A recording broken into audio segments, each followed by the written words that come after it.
Good morning, everyone. We are out here again on a very gloomy morning in the African bush to start our day. My name is Ali, and on camera with me today is Ferg, and we are very happy to be taking you on a bumble this morning. Right, hopefully not a spider web like I do, but if you've got any questions or comments, please feel free to send them through using the hashtag Safari Live on Twitter or send your questions via the YouTube chat. Now, the plan for the morning is Tristan and I have decided to divide and conquer. We're going to head off to where Xidulu, a female leopard, was seen yesterday with her kill. Also because Ferg and I have never seen her, so it will be nice to make a new acquaintance and a new friend. And it almost sounded like fainting lion roars not too far, so perhaps Tristan's going to follow up on that and then we'll be able to have a look. So off we go. We're still a bit far away from where the leopard was seen, but we're steadily going to make our way over there, obviously also keeping an eye out on all the tracks and everything else that we've had possibly walking during the night. Now, it poured down yesterday, but it was a funny pour down. It all of a sudden decided to explode, and there was lightning and thunder and lots of water for a while, and then that was it. Didn't rain throughout the night as we were suspecting it would, which was a little bit strange, to be honest.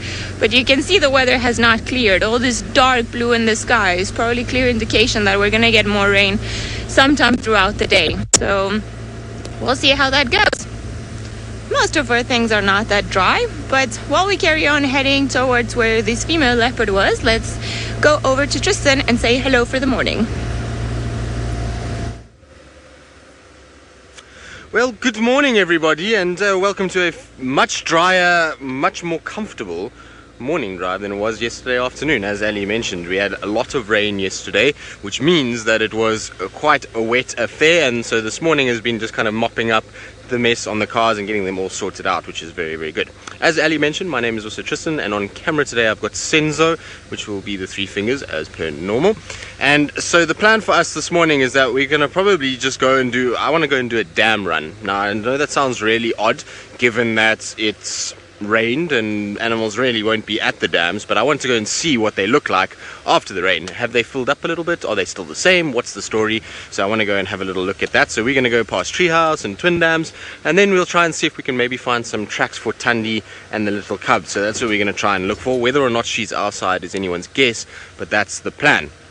Now, if any of you saw anything on the dam cam, remember, hashtag Safari Live on Twitter, or if you just want to say hello or ask any questions, you can do the same, as well as the YouTube chat as well. So let's go and see what we can find. Already you can see that the roads are very well washed. They are completely devoid of tracks at this stage, which is a good and a bad thing. So obviously tracks were washed away when the rain came down, but because it rained, we now know exactly a time frame if we do find tracks. The problem that we're going to have is, if you see on the right hand side here, which you can see there is a dark section that runs straight down. Now that section there, normally on this road, is nice thick soft sand that shows tracks up as best you can imagine. What's happened now is the top layer of sand has been completely washed away, so that is now compacted hard earth, and there will be no ways that you will see any footprint, even that of an elephant on top of that stuff, for the next kind of, I would say, probably 2-3 days, until it dries out a little bit and starts to soften, and then we'll start to see tracks. So tracks are difficult, but where they appear will be very easy and will give us a nice timeline as to how long since that animal has been there. So in one way is good, in another way it is bad. So we'll just see how it goes for us this morning.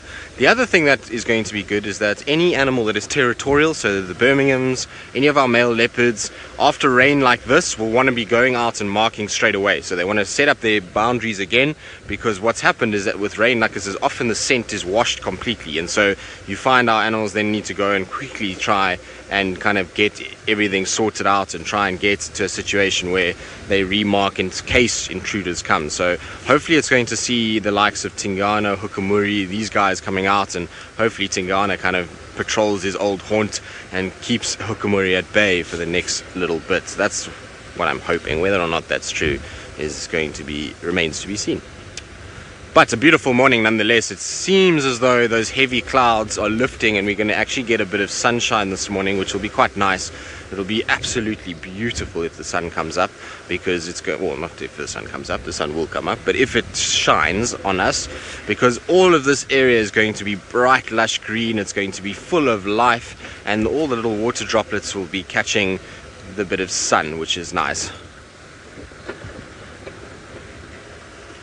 So B. Wilson, you say you're always interested to see what the waterholes look like after the rain.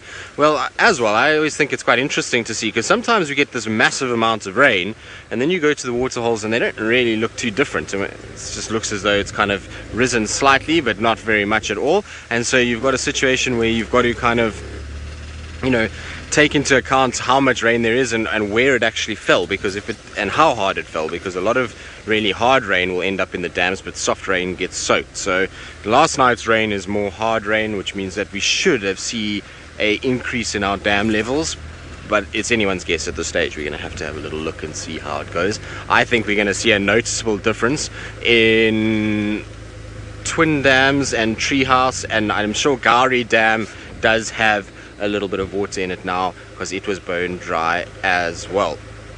Now, Kirst, sorry, you came through quite soft. If you can just repeat what you said.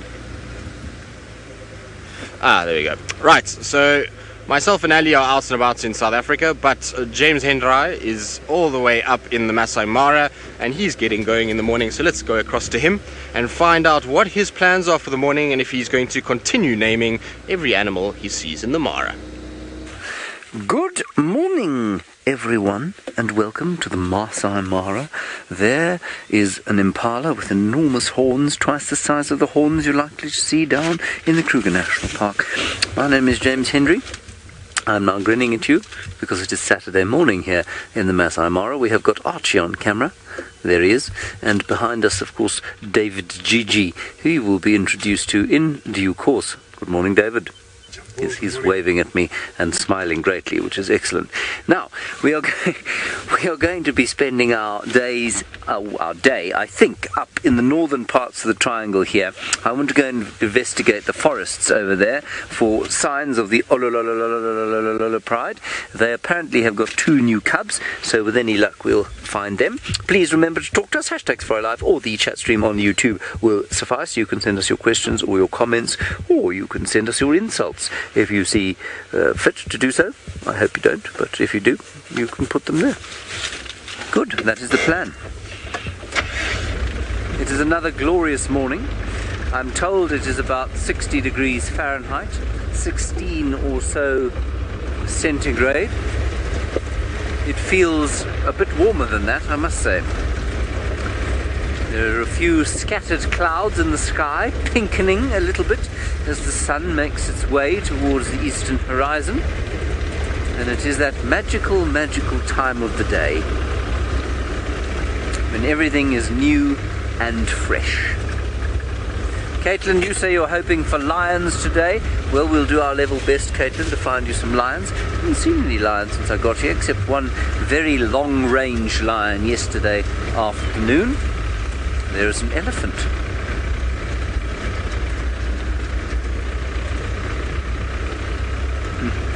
Izzy, you say, ooh, does that mean David got the job? Yes indeed, David did get the job. For those of you who don't know, David did an interview with us a little while back in Kenya, and he did get the job. But we will introduce you to him in due course. We're just going through a small training process, and then we will unleash him on the world of live safari.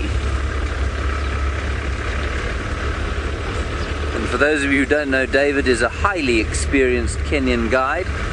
He is even older than me. In fact, this is good news.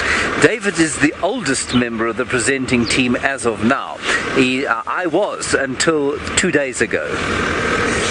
Janine, you're wondering if Archie likes me now. I don't know yet. I wouldn't say he's a huge fan of my jokes yet. He doesn't smile a great deal at me.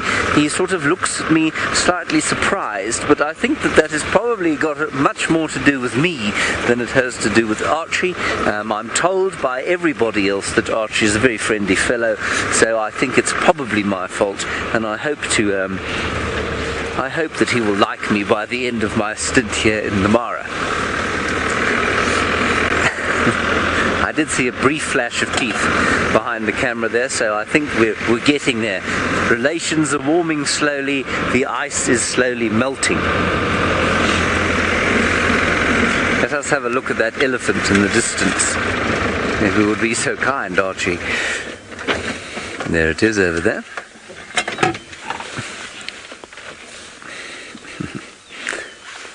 Just floating through the grass sea. And way in the distance I can hear, apart from the excited driving of a few tourist vehicles, I can hear the ground hornbill. Oh, oh, oh, oh. Oh, oh, oh, oh. Oh, oh, oh, oh, oh. Oh, oh, oh, oh.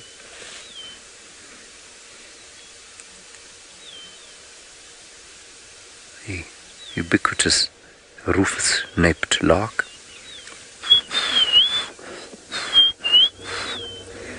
I know you won't be able to hear the ground hornbills. They are at some distance from us. I think that is a glorious picture. It's just beautiful. It is the most magic time of day, as I said. And it's just because everything feels so very new.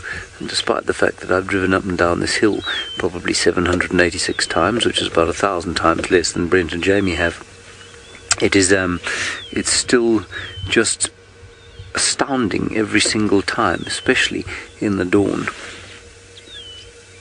And one wonders what that elephant was doing last night. I doubt he went to the local bar. He looks much too contented, so I suspect he doesn't have much of a headache. Okay, let's continue.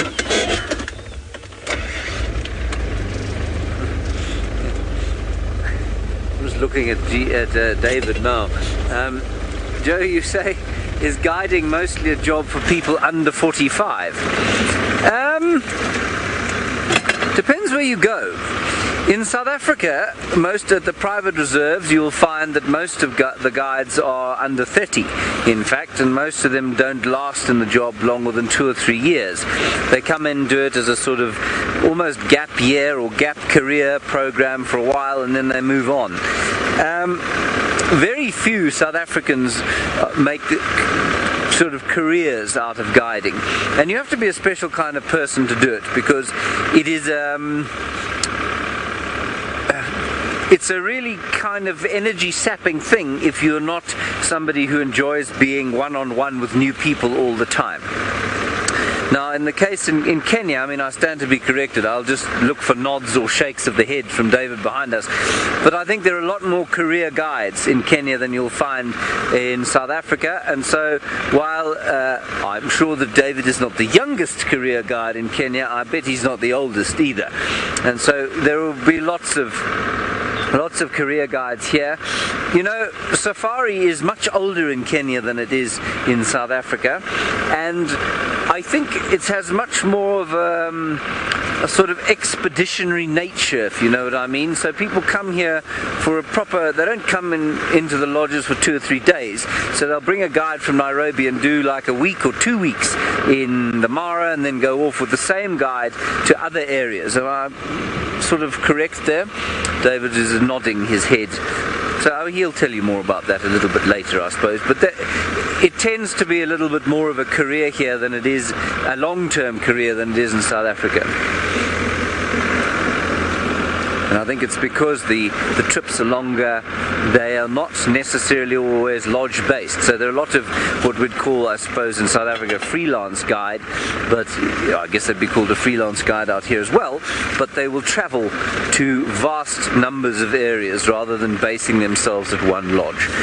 Now, Tristan Dix, I believe, is on the hunt for a leopard. I'm not sure if he's managed to find it. I missed that bit in my ear. If anyone's going to find one, it's going to be him.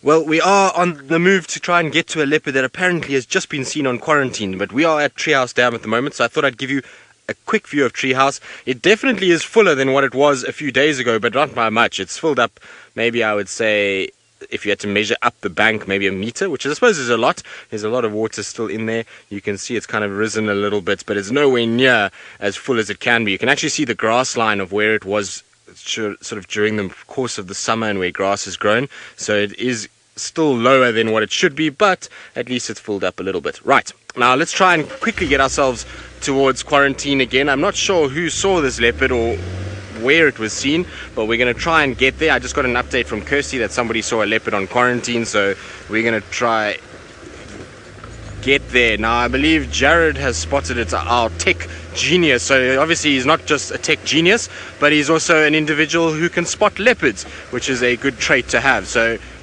already we are friends because Jared can spot a leopard. Now the interesting thing is I've also just heard from Aubrey that there's a dead impala very close to Vuyatela camp. He says it's not been killed by a predator. He said he saw it there yesterday just lying down and sitting and looking very sorry for itself, and now it's dead this morning. So I wonder if this leopard is going to find that dead impala and get himself or herself a free meal. But it'll be interesting also to see who it is. I'm kind of hoping it's Tingana and he comes across a fully grown female impala and gets to eat himself silly over the course of the next few days. Now that would be the best sort of scenario. I've just got a few spider webs that I'm going to get rid of there as well. Sorry about that, everyone. Okay, here we go. Oh, it's exciting. A leopard first thing in the morning makes me always feel much better about life. It's always difficult after the rain to find these things, and how we've missed it on quarantine, I'm not quite sure. Unless it came from the western side, because we did the eastern side of quarantine, then that might have meant why we didn't find it. Although I suppose also a bit blurry-eyed when you first start out. You kind of drive out and your eyes are a bit blurry, and you've got to get used to the fact that there's a bit of a wind in your face and there's lights behind you, and that's kind of takes a few minutes just to get everything sorted out. Right.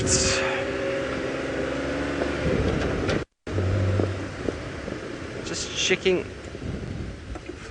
some of the mud wallows. They seem to have a bit of water, but not much. It's actually not as much as I thought it would be, considering how much rain we got.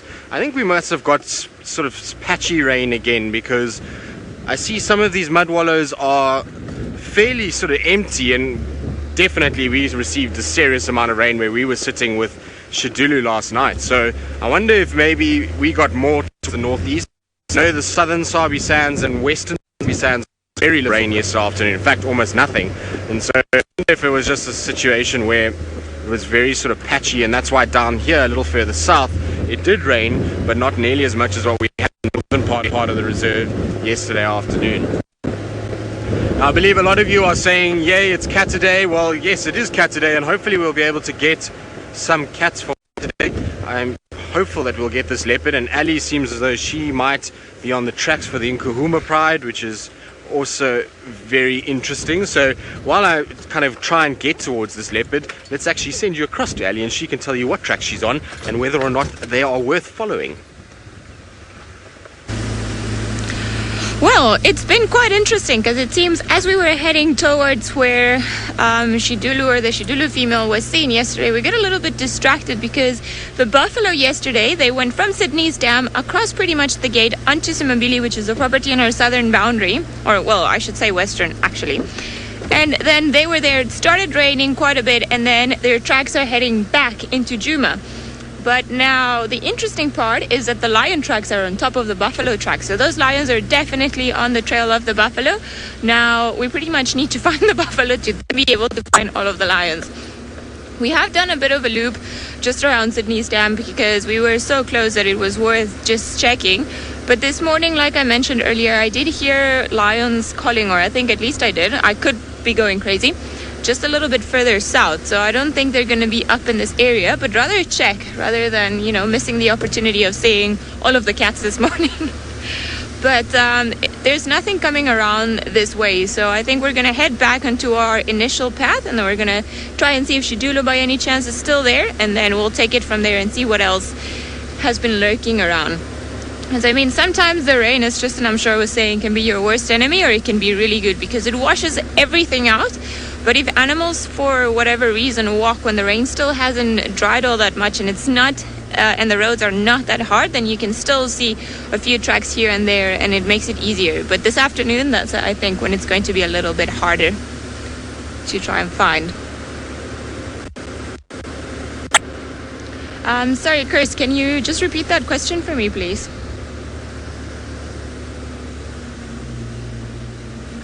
Snazzy, you're wondering if there are more snakes after the rain. Well, there can be, normally just because it's going to become very humid, very warm, and as we know, snakes are creatures that need external factors to to keep their body temperatures at a certain level. So after the rains, normally we get very, very hot days, but I don't think we're gonna be that hot today, probably in the next few days. But yes, all of the little reptiles will be out and about, probably more lizards. We saw the tortoise yesterday walking around, and I wouldn't be surprised if the snakes are around. Funny enough, I had a dream about, there were snakes in the dream. I cannot remember what they were doing or what the situation was, but also wild dogs. So who knows, maybe we'll get to see both on this drive, like a premonition. That'll be great. All right, seems like Tristan found the leopard, so let's go over to him and find out who it is. Well, it's little Tumba that is sitting on the middle of quarantine, so he has endured the sort of movement of hukamuri over the last few days that has come in and out of this area, and he's still sitting in the same sort of section, which is fantastic news. So it's great to have little Tumba around, and isn't that just the most epic way to start a day? Beautiful skies that are pink and purple and lots of little oranges in there, and then this little leopard that is sitting, well, he's not so little, he's actually becoming a big leopard now, is sitting on top of a branch. So you can see Jared moving off in the distance there, so we have to give Jared a big thumbs up. Well done, Jared, high five. And so hopefully little Tumba is going to put on a show for us as he normally does. He seems as though he's full of the joys of life already this morning, which is, I'm sure, the case given that it is nice and sort of cool. It's been a bit of a rainstorm, and so he's just looking around on quarantine as if to say, well, where is everybody? It's very quiet here. And hopefully, like I said, we'll get a situation where he's going to move around during the course of the morning. So, Chitty Chatty Meg, you're wondering if a leopard will eat an impala if it dies from a disease. It depends on what it is. So I've seen impalas that have gone down, that have foaming from the mouth or been bitten by snakes, what appears to be bitten by snakes, and they get left. They don't get touched at all. But then I've seen other impalas that have just died of seemingly natural causes. We don't know if it's a disease or not, and they get eaten quite quickly. So I suppose leopards maybe are intuitive. They see if there's something wrong there, maybe there's a scent to it or something like that that makes them a little bit more wary, and they'll then leave it alone. But he's chuffing at the moment, isn't he? He's certainly moving his whiskers. Maybe it's because the squirrel is alarm calling at him. There's a squirrel that's alarm calling, so every now and then he's kind of just moving his face almost as though he growls at them. It's quite funny because when Franklin's alarm call at him and squirrel's alarm call at him, he, like I say, growls at them, which is quite odd. Most leopards don't do that. Most leopards will just carry on walking and are completely unfazed, but Tumba doesn't like it, so he just growls at them and he lets them know, I don't appreciate you shouting at me, stop it. Of course it doesn't stop them in the slightest, but it's always just funny to watch him go about his business and try and kind of ward them off with his growling and hissing.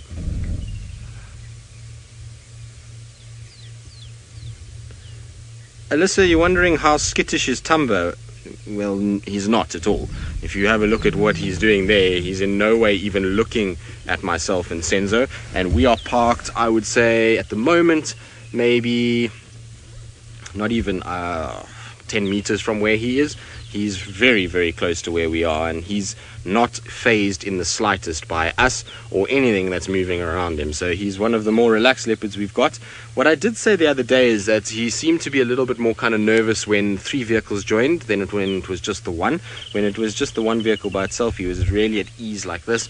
But when 3 vehicles joined, he kind of felt as though he got a little bit more kind of antsy about what was going on. He is a relaxed individual, but I think it's also because he's not being seen nearly as much as what he was over the past sort of few months. He kind of has gone on this wandering loop into Manyeleti and Buffelshoek and Elephant Plains, and he just hasn't been seen as much as he was previously, and so maybe that's why he just kind of is not as used to vehicles as what we would hope him to be. But he's still very relaxed and very chilled with us, and I mean, you can't get a better leopard sighting than that. It's not like he's even paying any attention to myself and Senzo at all. He's kind of doing his own thing. He's watching the birds and the squirrels and the various other things that are moving around on quarantine, and just also the beautiful sunrise that we've got at the moment. But how spectacular is that? He's such a very pretty leopard, and then you can see the sunrise that I was talking about.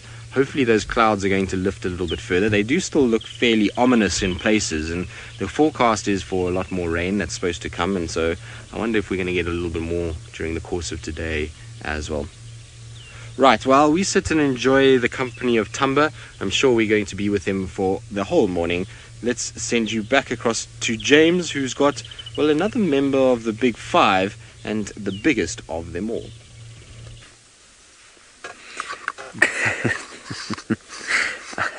I'm laughing because, I'll explain that once we've just appreciated the gorgeous elephant and the even more gorgeous light that the sun is giving us. It's just popped up over the horizon, as you can see. That's why it's this colour. Burnt honey colour.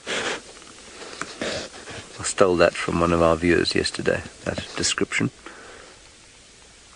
Now, I was giggling because there is a 10-second delay between here and Djuma, which means that, normally we try and sort of link what we start saying with whatever the previous presenter has finished saying, but it's very difficult for the director to give you what's going on with that delay. The result that all I got was Tristan is linking.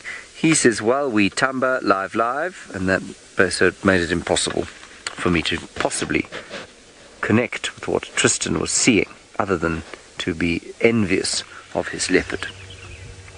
Right, enough of the behind-the-scenes nonsense. This is a herd of, I think, bulls, lurking on the fringes of the forests, on the edge of the Olololo escarpment.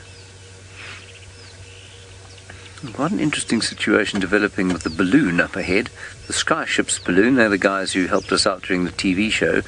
The balloon seems to be going off-piste slightly, heading towards the escarpment as opposed to away from it.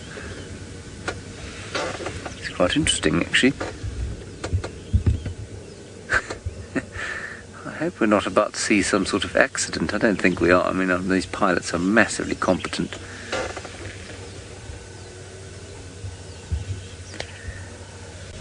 Whoops. Yeah, seems to be wrong. Yeah, I think we were wrong there. Okay, let's go back to the elephants.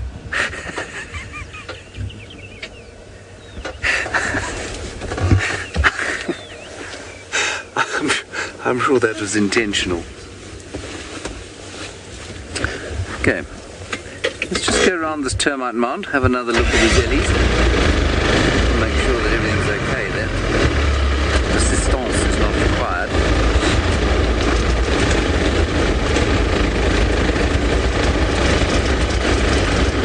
We're going to wait here. I just want to make sure that there isn't some distress over there. I don't think there is. I'm sure it's fine. Let's just have a look at these elephants. Sarah, you want to know what my favourite animal to observe is? Well, as you can probably see from my expression when I watched what happened there, the human being is my favourite animal to observe. They are by far the most varied and ridiculous species, I believe, on planet Earth. And so observing them is definitely my favourite thing to do. Second to human beings, I suppose it really does depend on my mood. If I'm just looking for sort of beauty and that sort of thing, then a leopard, I guess. But if I'm looking for interesting behaviour, and I generally find behaviour that I can relate to human behaviour the most interesting, then I guess it would be elephants or hyenas or primates. Yes, that balloon's absolutely fine. I think the wind obviously gusted from the wrong side, and I think he's just going to land it where it is. Anyway, don't worry. There seems to be no distress.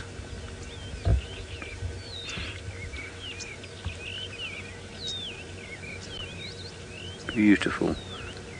Yeah, these are all young bulls, and they're just enjoying... They're enjoying this area for two reasons. Firstly, there are trees that they can browse on. Secondly, they are in these little sort of gullies that come down off the escarpment. And the gullies that come down off the escarpment obviously carry water that has come down off the escarpment, and that means that they carry very much more nutritious grasses, I suspect, and other kinds of bushes and things that elephants would like.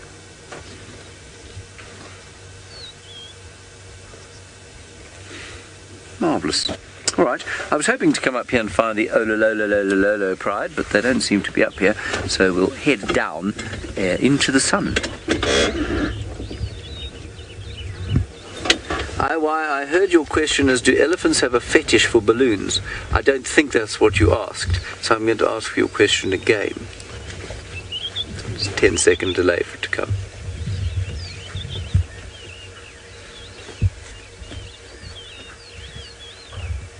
Oh, do they seem skittish, not fetish? Skittish for balloons. If they get too close, I mean, if the balloons get very close, then yes, they can. They will sort of lift their heads. The bulls much less so than the cows, and the cows are just nervous, not for their own safety, but for the safety of their babies. And so if the balloons come very close over them, then yes, they can from time to time react in a manner that suggests alarm.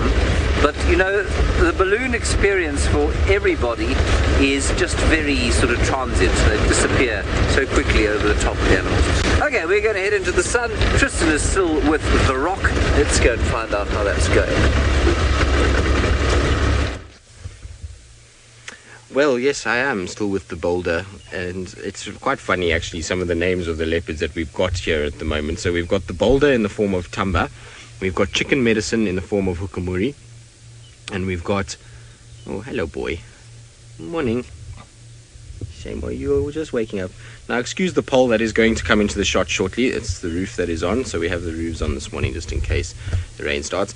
And then we've got the termite mound female. So funny bunch of names that are around at the moment, but I quite like Tumba. I like the name Tumba. It seems to suit him, and the name came about from him being born at Chitwa, and one of the rooms there is known as the Boulder Suite, and that is where this leopard was born, is under the deck of that room, and so that's why he was given the name Tumba.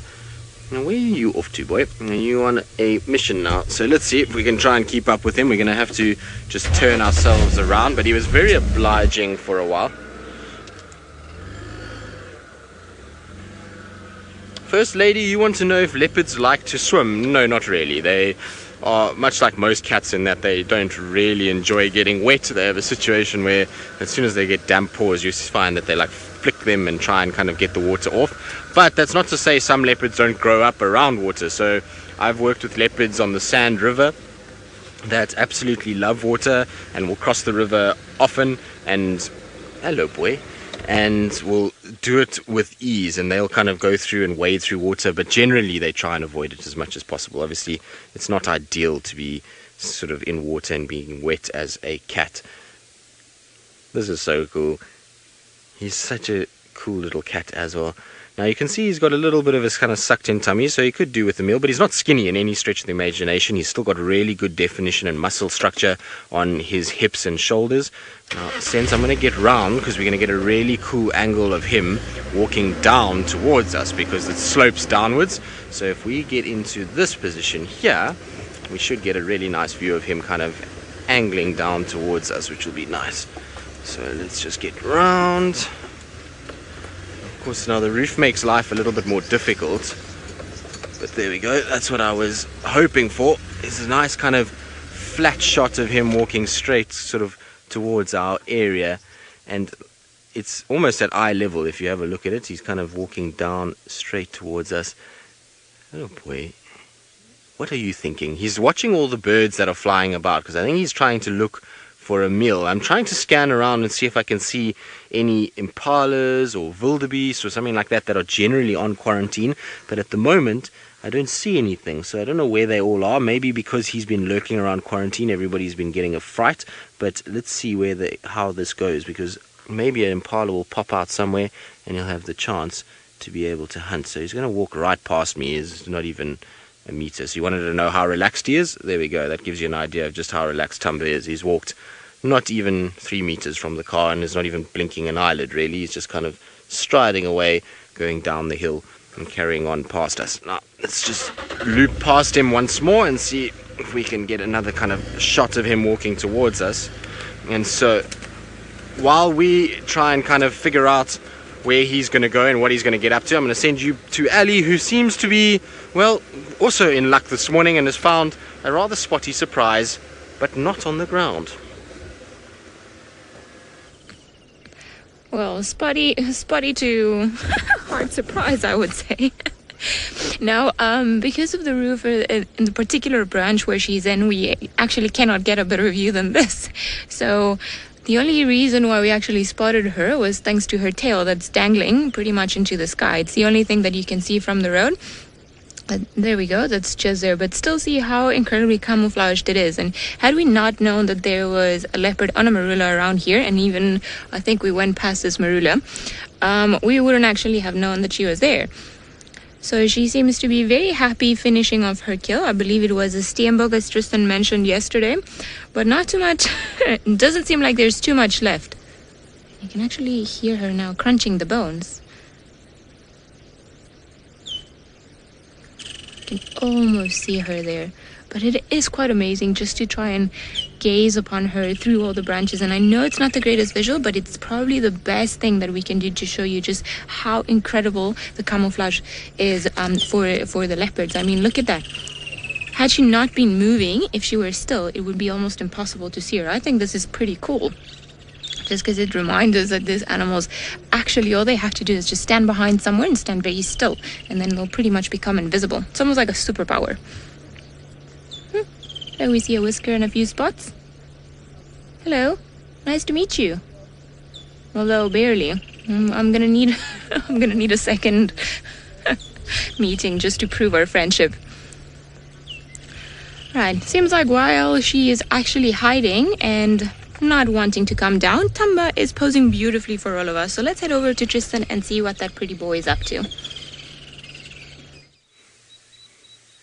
Well, he is posing beautifully. He's stopped in the grass and he's just sitting watching down the hill at the moment.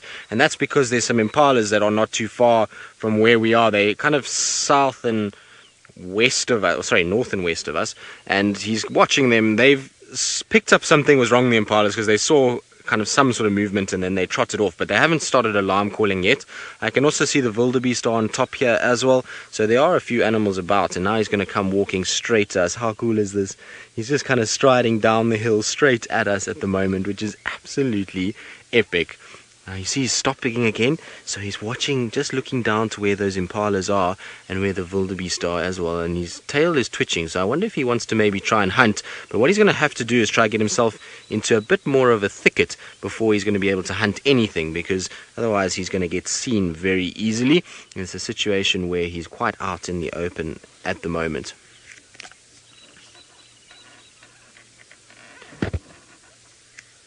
Vumbo girl, you're wondering if Tumba has been seen scent marking like Hosana. No, so he hasn't been scent marking like Hosana yet.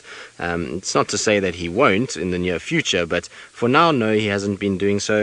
I think he's still just trying to keep a low profile, and I'm hoping that he somehow manages to sneak around in this area and stays around Djuma camp, because I'm absolutely loving the fact that he is back in this section and that he's spending time here. This is the second sighting we've had of him in about 4 days in this exact same area. Hello, boy. It's amazing. Even at this distance, we are less than, as you can see, he's walking right behind the car. We are less than a few meters, and you cannot hear him, even though he's moving quite quickly. It is the quiet footsteps that he takes. It is absolutely insane how quiet a leopard can be. Right, while he kind of sits behind our vehicle, I'm going to try and find a better way to reposition without chasing him, because he's still sitting right behind us. And so while we do that, let's send you across to James Hendrai, who's got something else that feeds off blood. Well, Tumba's sitting behind the vehicle. We've got buffalo in front of the vehicle, as well as the risen sun. And we have a junior oxpecker, no, not a junior, adult oxpecker, enjoying his taxi ride to breakfast. In fact, he's eating in the taxi. That is the wont of the oxpecker. Now, I wonder if these animals don't feel... I wonder if they don't feel harassed by the oxpeckers, or if they don't sort of quite enjoy the feeling of the little claws tickling their skin. Because I don't believe that they tolerate the oxpeckers because there's some kind of conscious recognition that they remove ectoparasites, and therefore they should deal with the discomfort. I wonder if they don't actually quite enjoy the feeling of the birds sort of crawling around on their skin. And as long as they don't go too close to sensitive bits like ears and bottoms, I think they probably quite like it. I think that's evidenced by the fact that the elephants will not tolerate oxpeckers. You will never see an oxpecker on an elephant. And we think that's largely because elephants just won't tolerate having them around.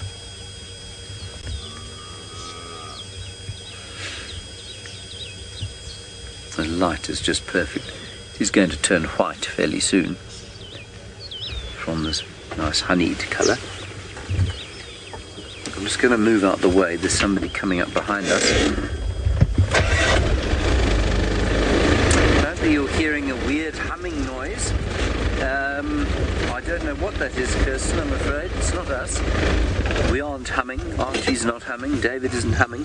So I'm not sure why there's a humming noise.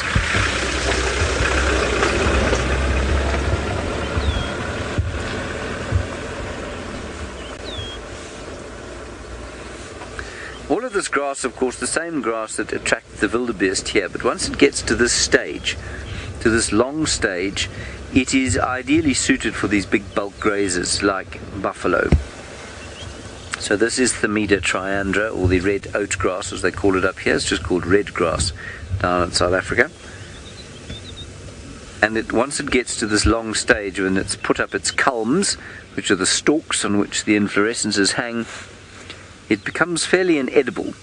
And what these buffalo are looking for, or are succeeding in finding, is not the culms. They're not eating the stalks, which looks like the bulk of the material here. In fact, it is the bulk of the material. What they're doing is looking underneath those to the tussocks where the leaves are. And the leaves are long and ideal for buffalo to eat. And I don't know if you've ever watched a cow feeding, but they don't crop grass in the same way that a horse or a wildebeest does. Or a zebra for that matter, they wrap their tongues around longer grass and then pull that out. Now, I don't recommend you go and try that, because our tongues are not made of the same firmness as, say, giraffe or buffalo tongues. If you go and wrap your tongue around a culm of red oat grass, you're likely to cut it off. Well, First Lady, a very nice question. You say, do buffalo wander out of the Mara? Yes, they do, often. There are no fences here. We're right on the edge of the Mara right now. In fact, we are less than... I'd say we're less than 100 metres, so less than 300 feet from the edge of the Mara. The buffalo do wander out from time to time, but there's much better grazing in here for them, because outside of the reserve the cattle have largely flattened the grass, and so the buffalo stay inside largely. We do get them around our camp. They sometimes come up into the camp, which is, I mean, it's a good distance outside the Mara, so they do, but they also represent a competition for food for the local Maasai herdsmen, and so the Maasai will chase them back into the reserve to keep them away, from doing harm to people in the villages, and to keep them away from competing for grazing with their cattle. Alrighty, on we go. And of course they eat exactly the same thing as cattle. They are basically local cattle. Remember, cattle do not come from Africa. Cattle come eventually from, they came originally from the Levant, from the Middle East. Okay, I believe that Ali has managed to find a termite mound in a tree, and so let us go and take a look at that. Yeah, I have actually found a termite mound on top of a tree. That is very, very funny. Well, if you're wondering what this joke is actually really all about, Xidulu, which is the name that was given to this particular leopard that we're watching, actually means termite mound in Shangaan, which is a local language. So it is quite an unusual thing to see a termite mound on top of a tree. Now we have sort of managed to get a better view. At least we see more of her body and we can actually see more spots compared to where we were. But judging by how she's eating and what we can see of what's left of the kill, I actually think she's just eating part of the skull now. I don't think that there's all that much left, and I'm surprised that this kill has actually lasted for quite a long while. So, I don't know, good for her. Maybe she's actually paced herself just to make sure that it lasts as much as it has. You see very, very little of that kill left, and you can see that she is actually tucking in and finishing all the bits and pieces.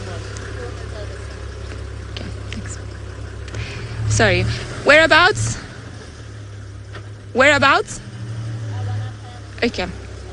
Alright, sorry guys, we were just getting an update also from the radio that in this particular area, not too far away from one of our really good friends around, is that the Nkahuma Pride of Lions actually crossed to another property, which was our plan to carry on carrying. So at least luckily we've got 2 leopards coming here, so which is wonderful. I wonder if we're gonna get a 3rd leopard lucky. That would be great. Also, with all the rain that we had yesterday, it's clear that all the animals are out and about, and in particular the predators. Sometimes these conditions work in their favor for the best. I don't think she's had to worry though. She's been one of the lucky ones. She had her kill right before the rain. So not too much to worry. And are you moving it now? I think it's getting tangled up in the branches. Watch out, you're gonna drop it. No. There we go. Moving whatever little is left. And then just reposition it and finishing it of eating. But not ideal with where she is.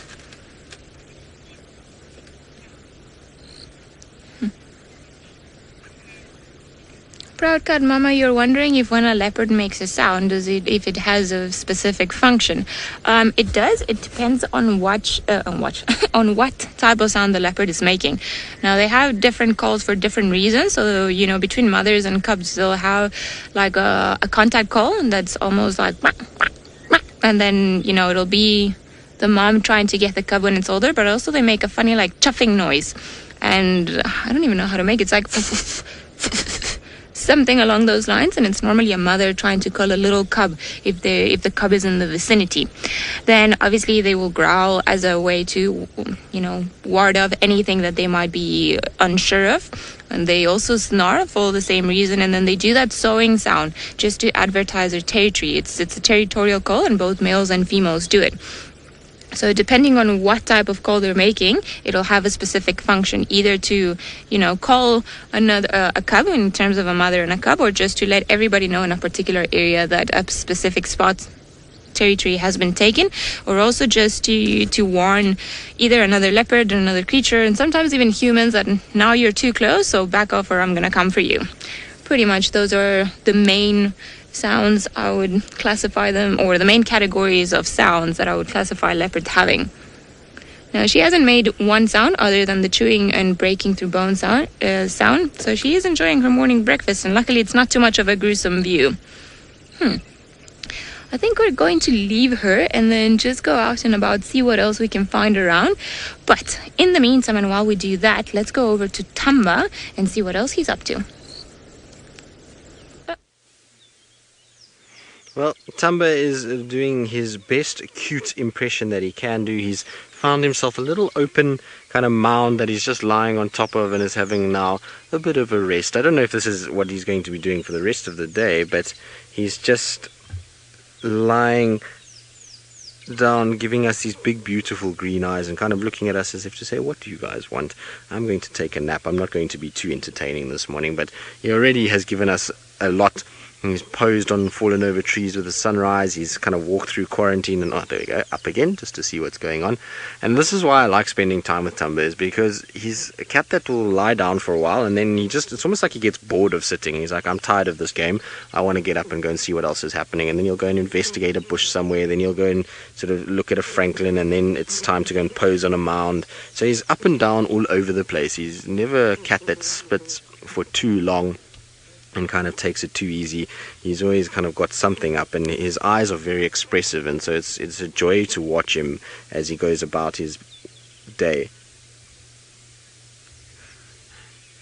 Mary, I mean, I don't know. I'm sure there is some sort of kind of feel that he probably would want to be back with mom, just from a point of view. Oh, well done, you're catching flies, good job. So there's a feel that he probably would like to be back with mom, just from a point of view that she would provide a steady stream of food. But once that relationship has been exhausted and it kind of gets pushed out, you must remember he's been on his own now for it's almost 5 months. In fact, it's a little bit longer even. And so he's at a situation where he's been away from mom for so long that he's now probably just gotten used to the life that he's in. I'm pretty sure that he would, like I say, would prefer to be with mom, because it's much easier if you're with mom. Mom certainly provides a lot more than he's going to be able to provide for himself. But at the end of the day, it's a situation where, it is what it is, and he's probably just learning to survive the way that he has to without worrying too much about where mom is or anything like that. Now, excuse me if I'm sniffing a little bit. It's a little bit coolish this morning, so I've got a bit of a runny nose. I don't know why. Maybe it was from being in the rain last night, so I do apologize about that. But you can see he's trying to probably get rid of some of those ticks that he's got on the back of his head. It's at the moment, it's not just him, it's most of our leopards have got these ticks between the shoulder blades, on the back of the head area, around the ears. With this rain that we've had falling last night, that's going to cause a lot of ticks to come out and even more to be around. And in the summer months you find it a lot on our animals to have a high tick load, and then as winter comes, so they're able to deal with it and get rid of them. But you can see there's a few dots in there, 1, 2, 3, that I can see just off the bat, that are all engorged big ticks. Now there'll be others that will be on him as well that will not be as engorged as those, that will be a little bit more difficult to see, but will eventually kind of get to that size. And then once they've fed and they've engorged like that, they will drop off. So even though he's scratching and trying to pull them out, eventually they will go away and he will be kind of tick-free at some point. I suppose they never are fully tick-free, though, as sort of part of being a cat, unfortunately, or any animal out here, is that you don't get all the ticks off all the time. Carol, you say you think Tumba has the longest whiskers of all the Djuma cats. I think I would agree with you, Carol. He's almost like a catfish in a way. He's got these kind of long whiskers that extend well beyond the side of his face, as you can see there. It's almost towards his neck. Now, most of the other cats, they're not quite as long as that. So he definitely has a fine set of whiskers, and maybe that's part of the kind of eyelashes. All the ladies out there want long eyelashes. Maybe in the leopard world, long whiskers is what you want. It's maybe a nice trait to have long whiskers, but you can see them there. I mean, they really are very, very prominent, aren't they? It's amazing actually how long they are, and you don't really notice it that much until you look at them. But he's got whiskers coming off all over the place, does little Tumba, and he's having a bit of a scratch now as well. Very cute, this little cat. I thoroughly enjoy his company, and it's so nice to have days where we get to see him, like I say, right outside camp basically. I mean, we could have thrown a rock at camp from where we are. It's right in the middle of quarantine. In fact, actually, where he was sitting when we first found him is at the fireside chat, so it's very, very close to where we spend a lot of time, and very close to camp. So it's nice to have him here, and that fact that we can probably spend most of our morning with him and just follow him about and see what he gets up to. I'm sure it's going to be not just sitting around like this for the majority of the morning. Right, now James, who does not want to be undone by all the spots in South Africa, is decided that he's going to get some spots of his own in his life, and has found, well, not a leopard, but something else with lots of spots on it. I'm not sure what I'm not supposed to be undone by. I'll ask for that again while I show you. We have got a hyena, quite possibly at a little den site. We can't go off-road here, though. And beyond the hyena at its little den site, we have got some osterachis. Oh, I see. Oh, not to be undone by spots. We've now found some spots. Yes, they're not quite the same as your spots, though, I'm afraid. As much as a hyena tries to be as magnificent as a leopard, I do feel that a lot of the time they fail. Magnificent as they are, make no mistake. Right, there we have some ostrich and two Thomson's gazelles. Now, while we look at the Thomson's gazelles jogging out of picture, It would be well for me to tell you that I have lied to you over the last little while, unintentionally, but I have lied to you, and my lie has been thus. There is a topi, the fastest antelope in the world. That was a lie. A topi apparently is not, in fact, the fastest antelope in the world. They are quite fast, but they are not anything like as fast as the Thompson's gazelle. Thompson's gazelle is almost as quick as a cheetah. Not quite. They're probably about 20 kilometers an hour or so slower, but they've been clocked at speeds far in excess of anything a topi has ever achieved. So I'm afraid I must now confess to you with my eyes. Sorry, I made a mistake. I did what was unintentional. Okay, good. Let's continue. Oh, no, before we continue, there's some pigs over there. And in fact, there's a great bevy of hyenas in the distance. A great bevy, just say two. Apparently many of you are now horrified that I'm a liar. I am sorry, everybody. I've let you in on two things that have cast aspersions on my hitherto good name. Yesterday I told you that as a teenager I used to watch the odd soap opera which scandalized most people, and today I told you that I had spoken an untruth. I'm sorry. Lovely little sound of warthogs, and there's the hyena in the distance. You can see the grass completely different length over here. Now, if we were the other side of the river, I'd be tempted to say that's because there's a sort of blurred line between where the cattle can and cannot come, but I don't think that that's the case here.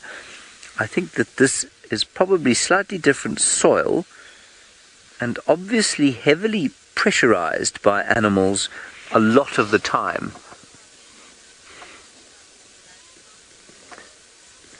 Elsa dog, you're wondering about the distance at which a hyena is able to smell blood. I don't know what the distance is exactly. I'm going to say over roughly 3 miles or so. I've heard figures of up to 10 kilometers, which is about what is 10 k's? It's about 6 miles.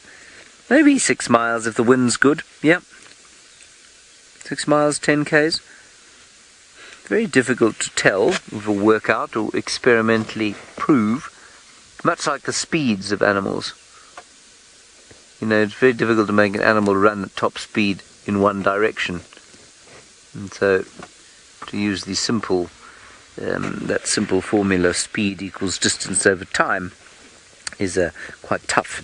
You've got to guess quite a lot. Maybe we can get a speed gun. I suppose those speed guns that measure the speed of a baseball being pitched or a cricket ball being bowled might be able to get you some kind of an answer. Alrighty, on we go. We're trying to go around to where those lions were yesterday. I think it was the Marsh Breakaway Pride, and we'll see if we can't catch up with them. There's a big herd of buffalo there and a small gathering of cars, which is generally the way we track lions over here. Graham Wallington, our fearless leader, says to me that you just need to look for vultures and then you know where the lions are.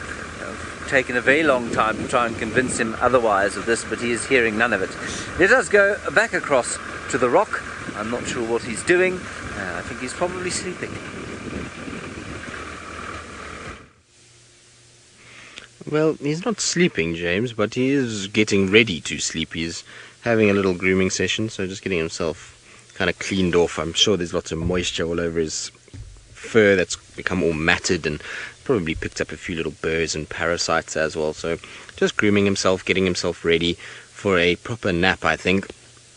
He's moved a little bit from where he was. He's just kind of walked in and sort of had a look around and then just decided this is the better spot to lie in. I'm surprised, though, that he's lying here, given that it's so damp and wet this morning. I would have thought that he would have found himself a nice log or a comfy termite mound to go and lie on and not inside the really wet, damp grass. But maybe he just decided that it's going to be cooler in the grassy area, and that's why he's going to come and lie here. Also, I suppose he's far more hidden in this area, and he's able to then sneak about and not attract too much attention to himself if he's sleeping here rather than on somewhere like quarantine. He's going to have a lot of animals coming past during the course of the day. We're going to have a lot of baboons and elephants and various other things that will feed on the marula fruit that are on quarantine itself. So I suppose it's a better idea to be in this little thicket. Also from here, you'll find a lot of the impalas and wildebeest and various other things are going to be able to come past, and he's got an area that he can then potentially hunt from, which is, I suppose, good news. But wouldn't you like to be as flexible as that? Put your leg over the back of your shoulders while you're kind of grooming along.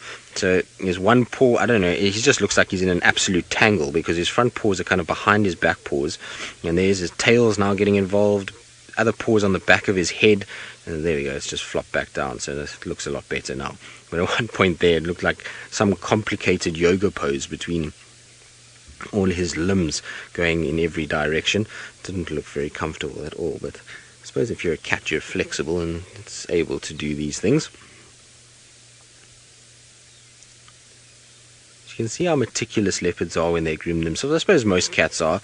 They like to kind of really make sure that they get every little bit out of what they are busy trying to do. So, John, you want to know what leopard whiskers are used for? Well, leopard whiskers are there to sense the environment that the leopard is in, and so they have sensory cells on them, and that means that as they walk, they're going to be picking up all kinds of different signals.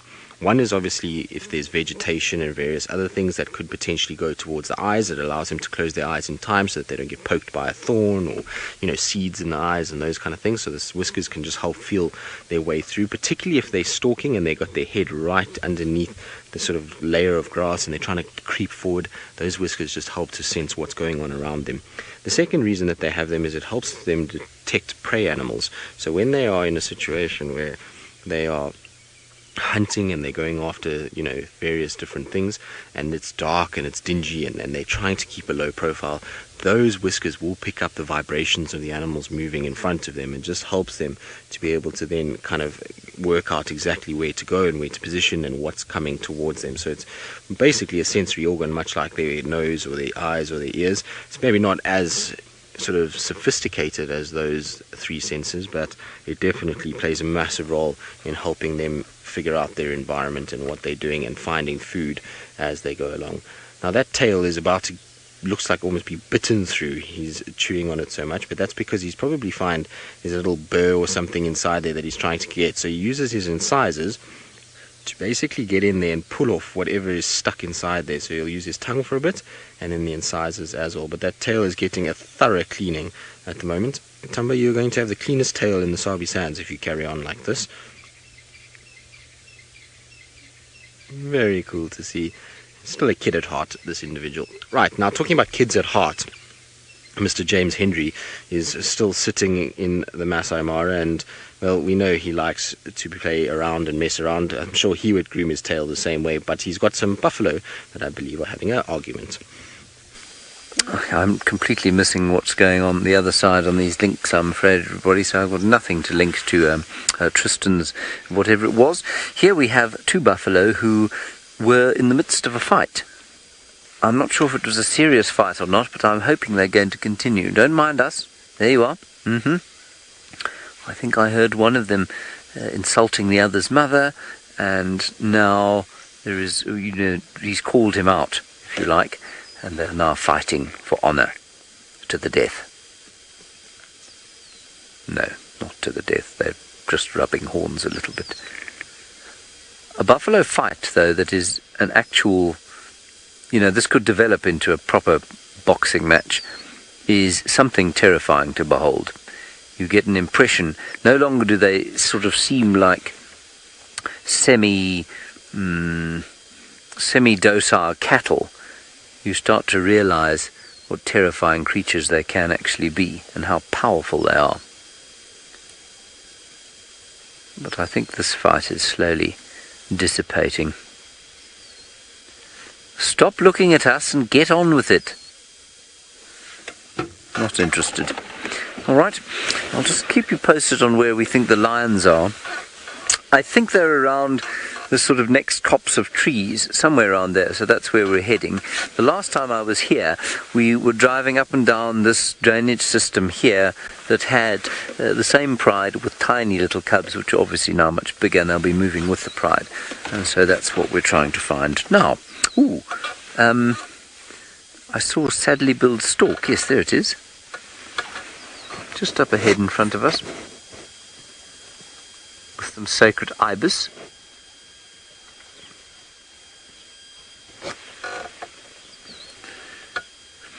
Pensive, you're wondering about the same parasites living on rhino and buffalo, living perhaps on elephant as well, and I suppose whether or not or why the oxpeckers don't then go for them.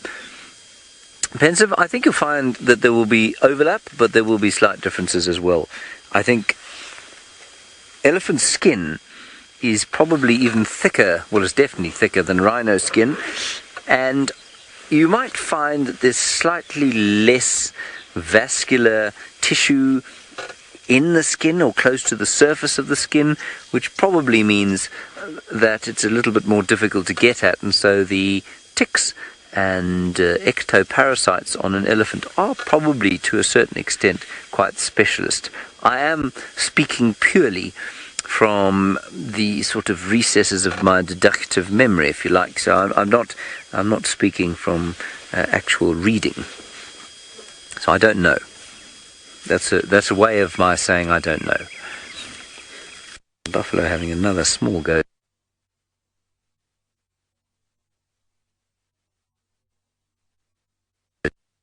Early morning warm-up rather than an actual duel.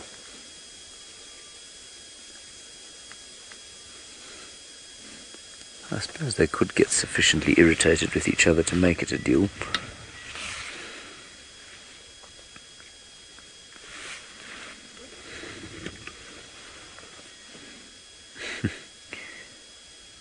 Yeah. Now, I mean, if they were being serious, you can see that those horns are very sharp and they could do some very serious damage to their throats of the potential combatants.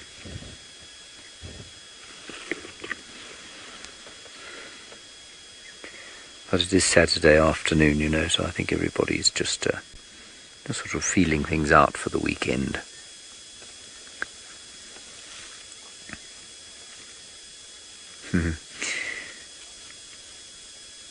Now, Waukesha Pilot, what a wonderful name you have.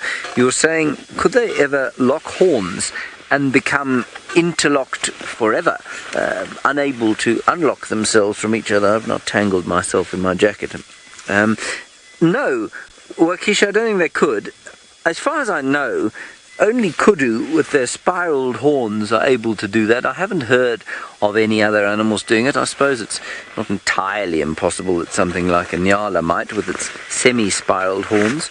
But no, I think you'll find that buffalo would be unable to lock themselves into that kind of thing. I mean, kudu are sometimes found dead, you know, lying where they were, unable to feed, or certainly having exhausted themselves to death trying to pull their horns apart, but I don't think the same happens with buffalo. Let's just go a little bit closer to those saddle-billed storks, see if we can't get a decent view of them. Starting to warm up quite nicely now.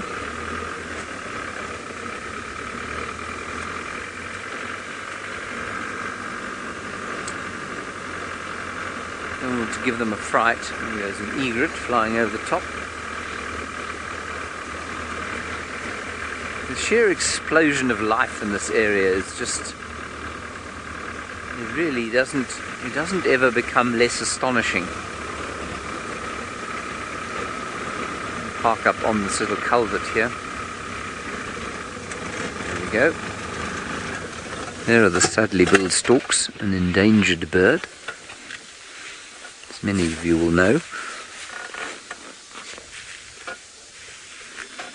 Oops, the daisies. I'm slowly falling down this culvert. It's okay. I think I've managed to rectify that problem.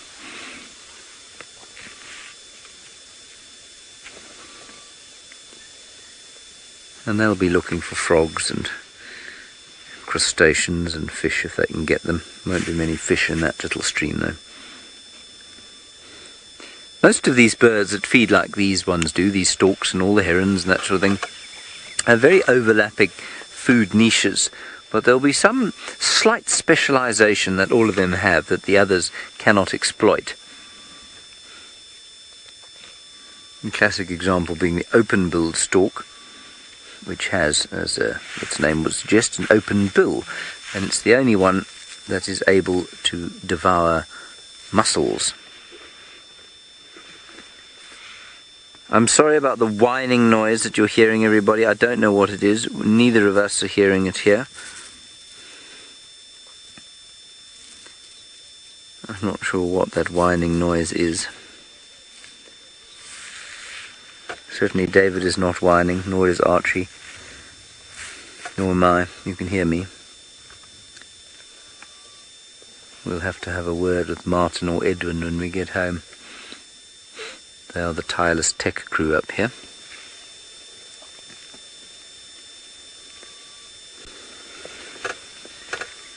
It's a sacred ibis walking out of the left-hand side of your screen. There's another one coming in now.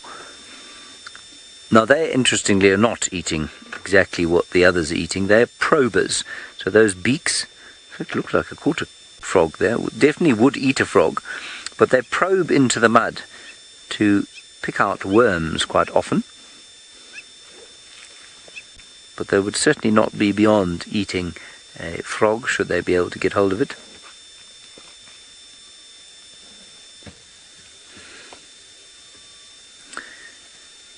I'm quite excited about this next link. We're going to go across to South Africa, to Ali, with a whole lot of Ellie.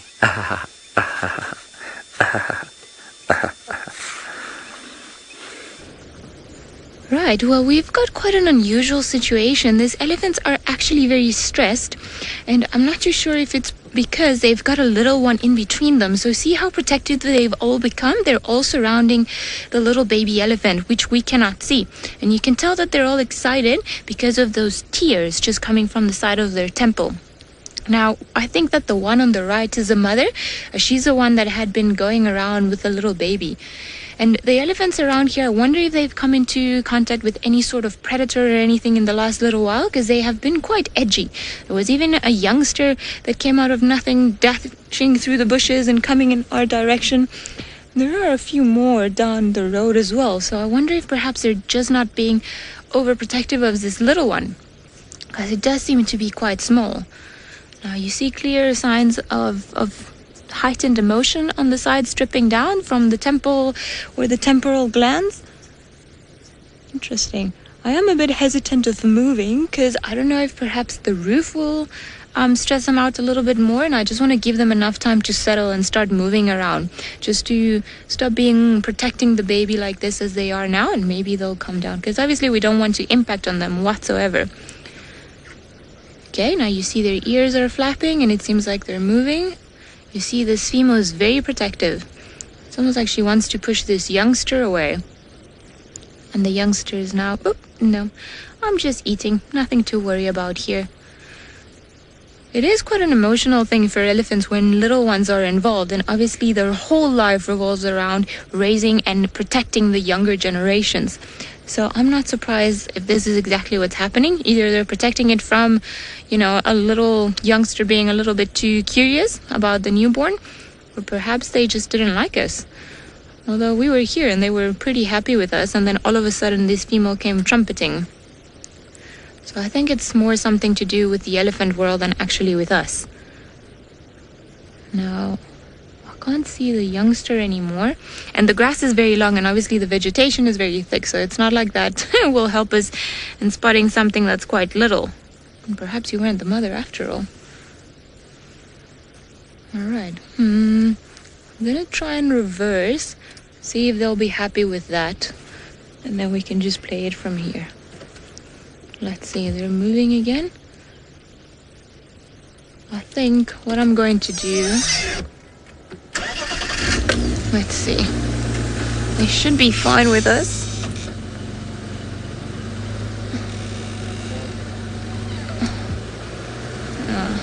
Now I know that there were some more behind us, so I'm also keeping an eye out on them. I think... Alright, hang on a second. I see another youngster on the side. So what I'm actually going to do is I'm going to go forward and turn around. I think that's probably going to be our best view because unfortunately due to the rain we have the roofs and there are going to be poles everywhere into our field of view. So let's just quickly turn around.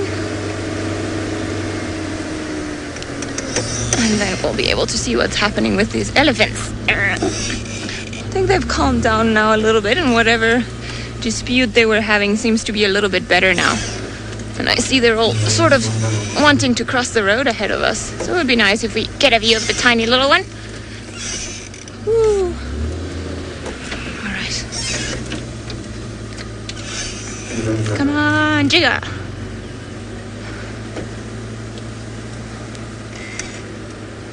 Where do we go? Gabriella, you're wondering if elephant bulls congregate together away from the females. They can for sure. Normally, however, the elephant, as they get older, sometimes they don't like that much of a company, and it won't be unusual to see them by themselves. However, what also happens is that they will seek the companion, or the youngsters will seek the companionship of older bulls just to learn the ways and where to go and what to do and how to behave. Now, I just want to see, there's an elephant to our right, but I just want to make sure that she is fine before I move. Okay, it's going to come here. Little youngster in front of us, dashing through the bushes. Hello. Have you guys been seeing lions? Is that why you're a little bit grumpy?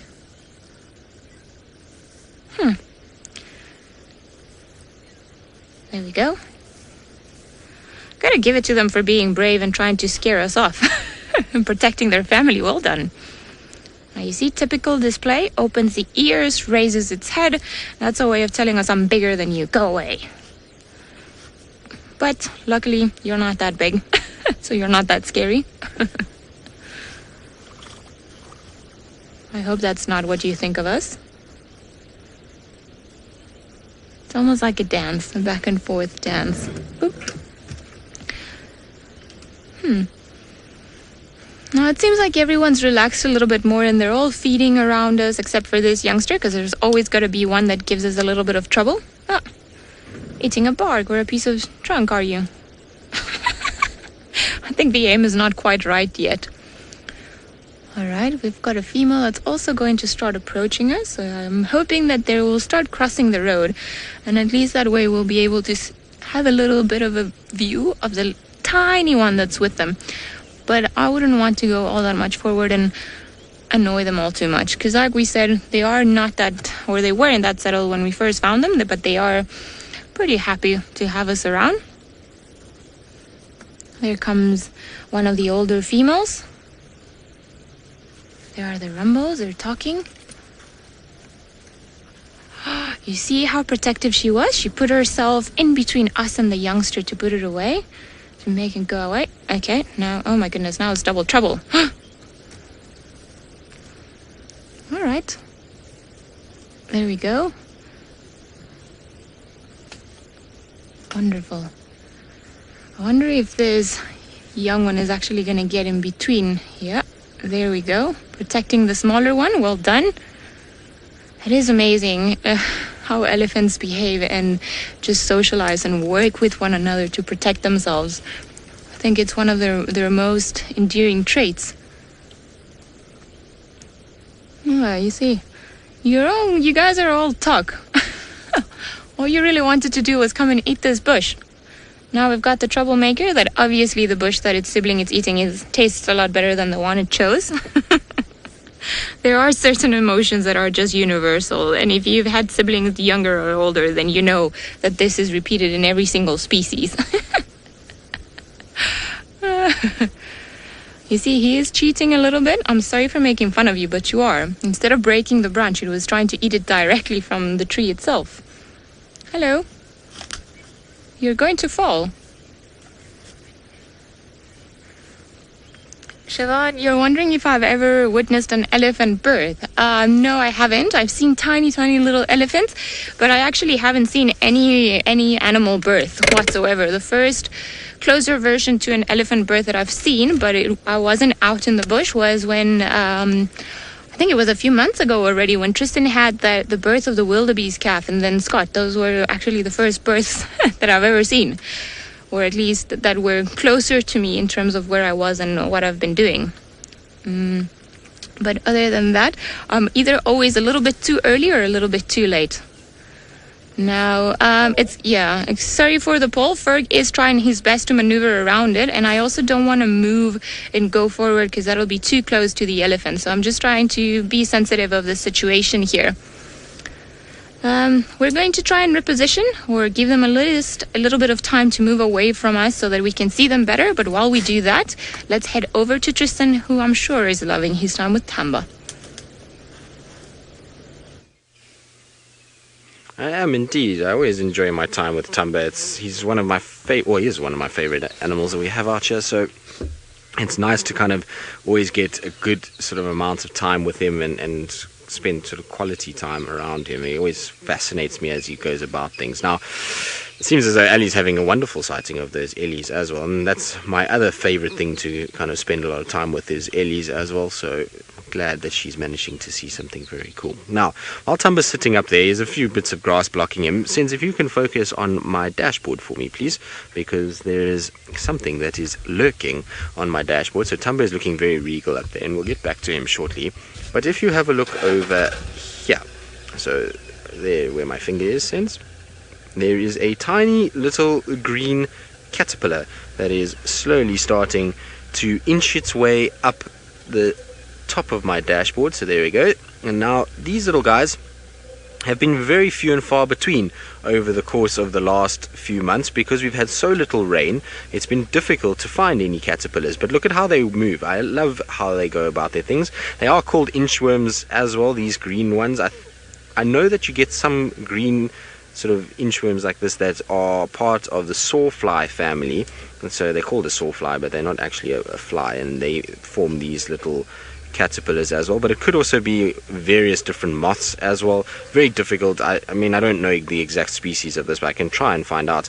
It is probably a young caterpillar as well. It's probably just kind of going about its business. It'll still develop and fatten up and get bigger than what it is, but it's really cool to watch them move about. I love watching caterpillars as they move. They're such cool little things, and the way that they kind of are able to pull their body like that, and that the legs are actually positioned in such a way that they're able to walk, is amazing to me. So you see on the front section there are legs, then the middle section there's no legs. So that little section right in the middle, there's no legs whatsoever, and then the legs at the back. There we go. That's a nice example of it. And oh, where did you go? Oh no, now I've got to be careful where I put my feet because I don't want to squash it. Hold on, we need to action a rescue here.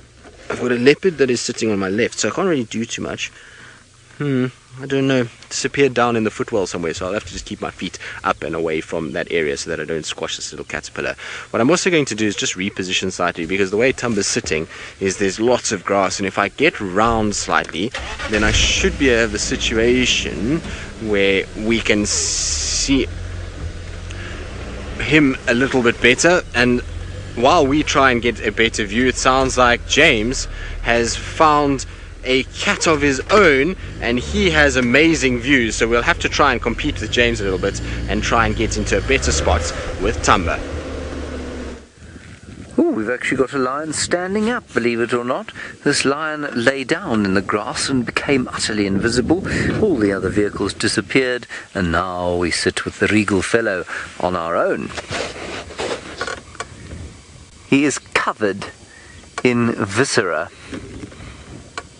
He has had his head in the innards of some creature, it looks like. Maybe he's not, maybe it's just a bit of mud, because he's not very full. But his head looks like it's covered in blood. No, it is, definitely. Don't know what he ate, where he ate it. But obviously Friday night was kind to him. Now where he's going I don't know. I think a few of the other vehicles were trying to get to the other side of this drainage ditch. Jonathan, a question that is often asked of us, which cat do we think is the most intelligent? Well, as I always say, it really does depend on your definition of intelligence. The ability to do calculus, for example, might be a measure of human intelligence, but would be utterly useless to this member of the Triangle Boys who is wandering around here.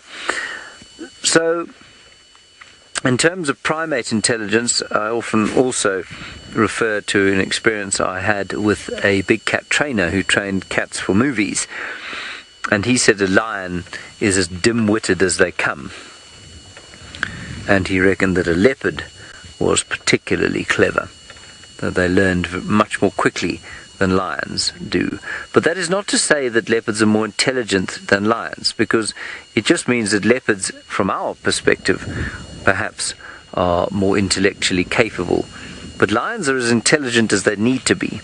They are able to hunt in groups and prides and communicate with each other on the hunt in a way that we don't understand. So in terms of lion society, that would be considered very intelligent, I imagine. Whereas the ability to write poetry would be utterly useless if you were a lion. So it's a really nice subject to discuss, but it's very difficult to give any kind of absolute answer on, which is why it's so nice to discuss, I suppose. So he's disappeared now, has he, Arch? No, there he is, he's still there. He's still Huhet. Keep an eye on where all the other vehicles are. I don't see them rushing around to the other side. So I think they just kind of gave up on him. I suspect he will disappear down into that ditch fairly soon.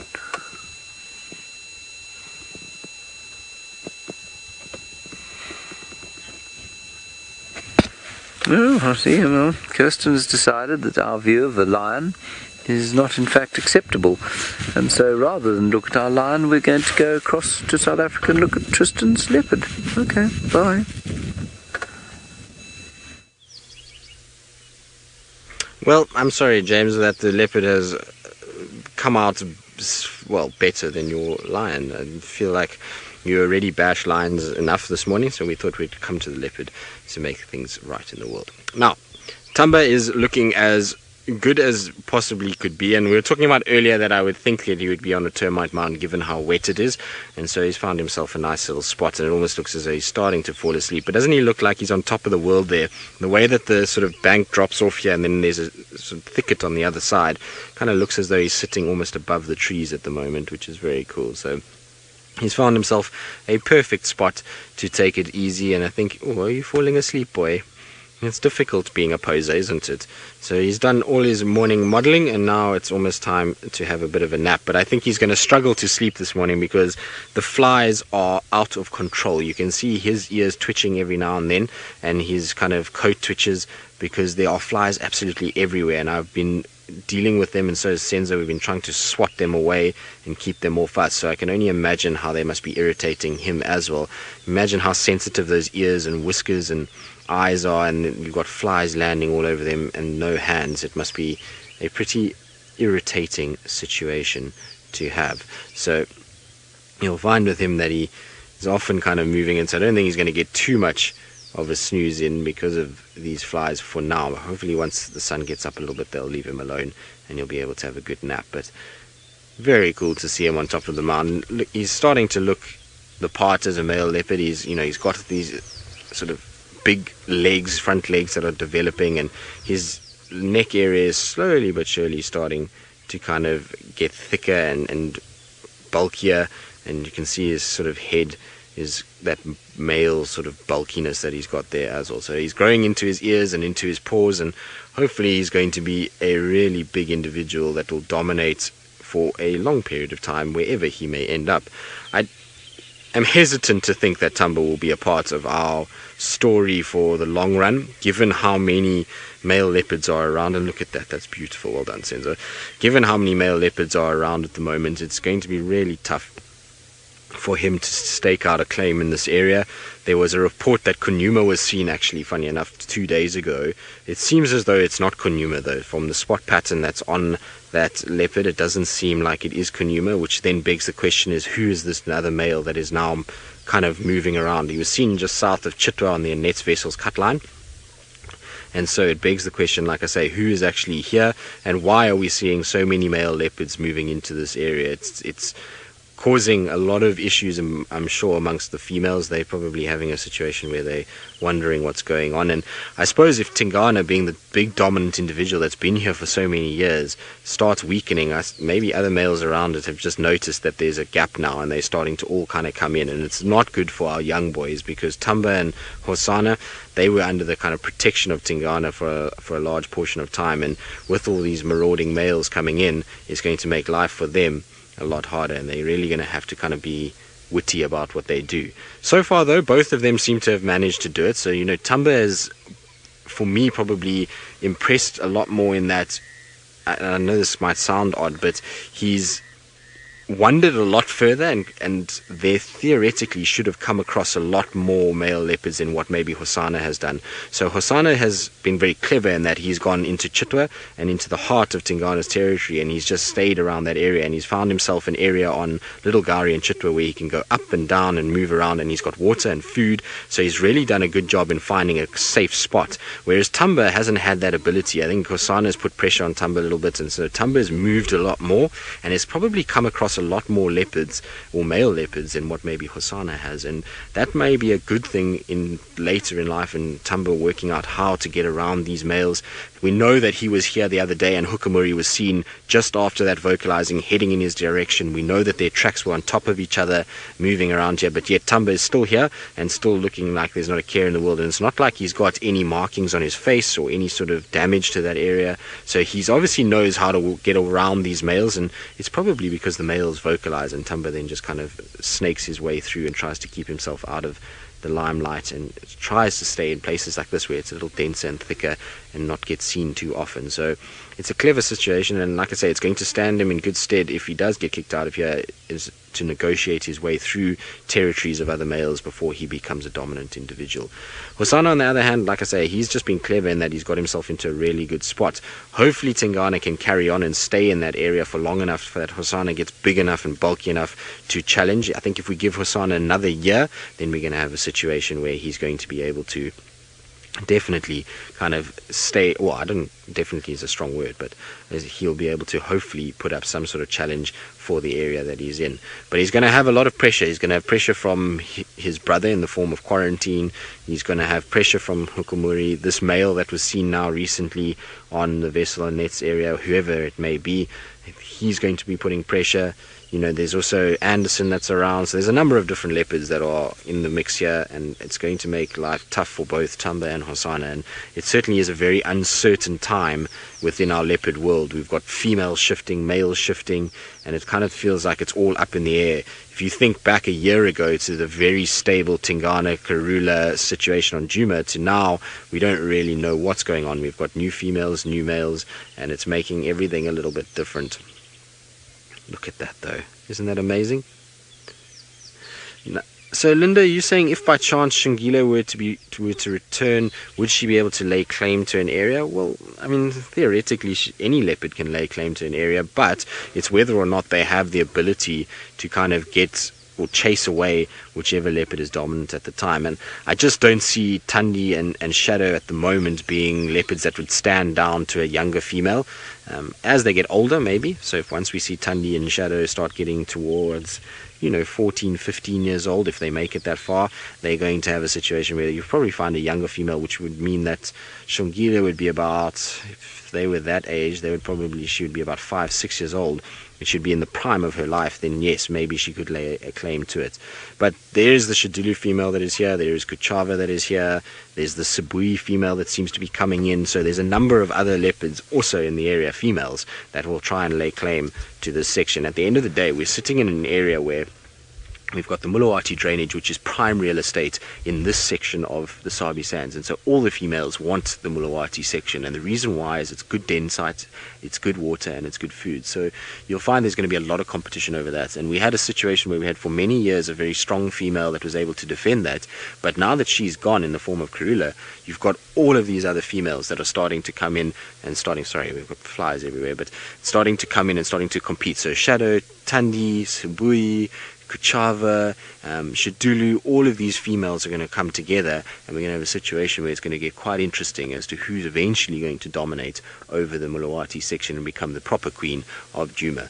Now I see Tumba is looking very seriously to my right hand side, and I wonder why it is. I think that there's a situation where maybe some impalas are moving around there. You never know, maybe it's the wildebeest. I can't see myself, it's quite dense in front of us, but his sort of angle, the way he's up, he'll be able to see a lot better than what I can. But you see, look at how he's gone a little bit more upright and a bit more sort of watchful as to what's going on, and I wonder if maybe there's something around. So we're going to sit tight with him, see if whether or not he's going to get up and move to that area. Maybe he's spotted something that he wants to hunt, but in the meantime, let's send you across to Ali. I'm not sure if she's still with those elephants, but either way, I'm sure she's going to be having a lot of fun driving around in a rather fresh morning.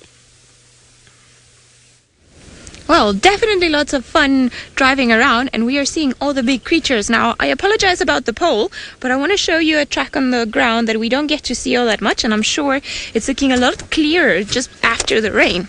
Now, hopefully this one will do. Or can you see this one from here? Or should I go forward?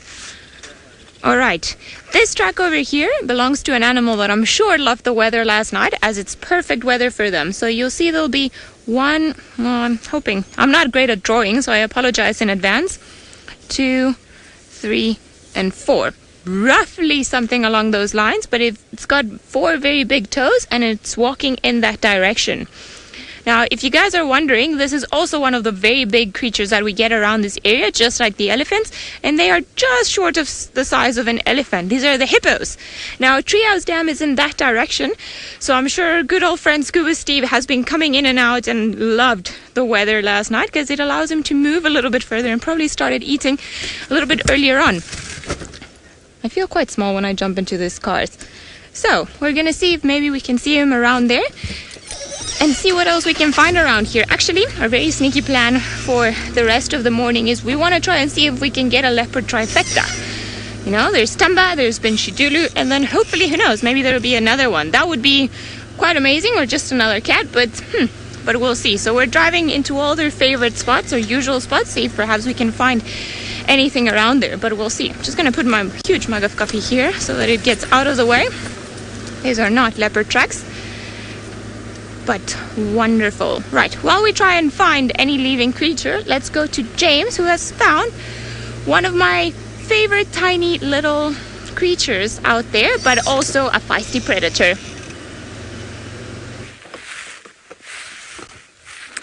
Now we have got some jackals here, some jackals, and it seems to be that we could be at a little den site.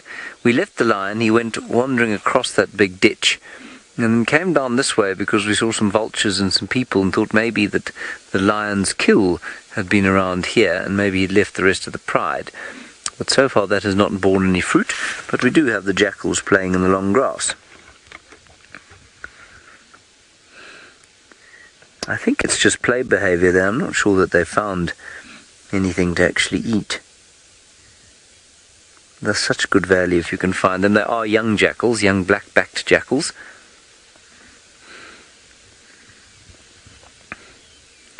Very nice to have them actually playing rather than just sitting around, which the predators are wont to do.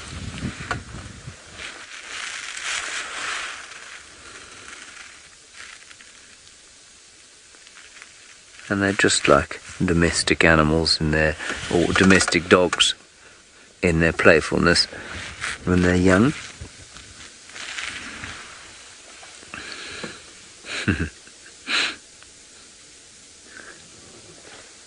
Ooh, there's an elephant exhaling quite loudly next to us. That's what the jackal's looking at now. Looks like the flies are bugging him a little bit.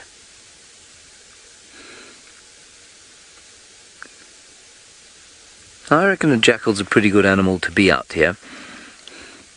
They're pretty cunning, pretty quick, able to stay out of harm's way. Your only disadvantage really is that, well, a little bit like me, you're short on height, which means that seeing over the grass to potential threats is difficult. But other than that, if you watch your step quite carefully and use your very fine ears and nose, I think it's probably quite easy to stay out of trouble.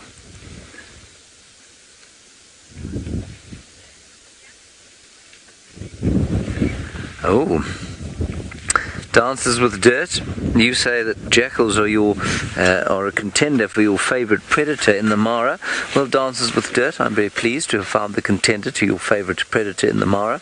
I think they're probably one of mine as well, given that we don't find wild dogs in this area. Now, just next to us over here is a little herd of elephants, and yesterday I made mention of the fact that the elephants like to eat the Balanites aegyptia fruits, or the desert date. Thank you very much, Judy H, for that. And that's what they're doing. And Madison, you say the humming noise is gone, and you were thanking me, which is pointless because I had nothing to do with it. It had everything to do with Archie changing a few plugs here on the vehicle. So I think that's what sorted the problem out. He seems to be quite satisfied with his general performance from a technical point of view, so I think that's probably what it was. So there they are, eating the desert date fruits.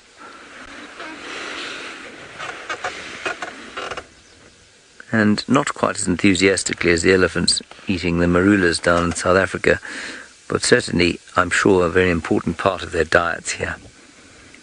And again, as the sun shines on them at this angle, you really can see how angular they are in comparison with their rounder Southern African cousins. Am I imagining that, or does anyone else see that as well? Be very nice to know. I think there's a pregnant cow.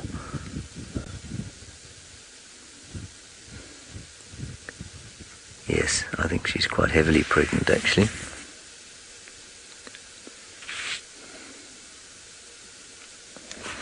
We might drive back around that little ditch and see if we can't find the rest of the lion pride. I think that's probably quite a good idea. But before we do that, Arch, there's some very little elephants in front of us. Oh, there. Just as good.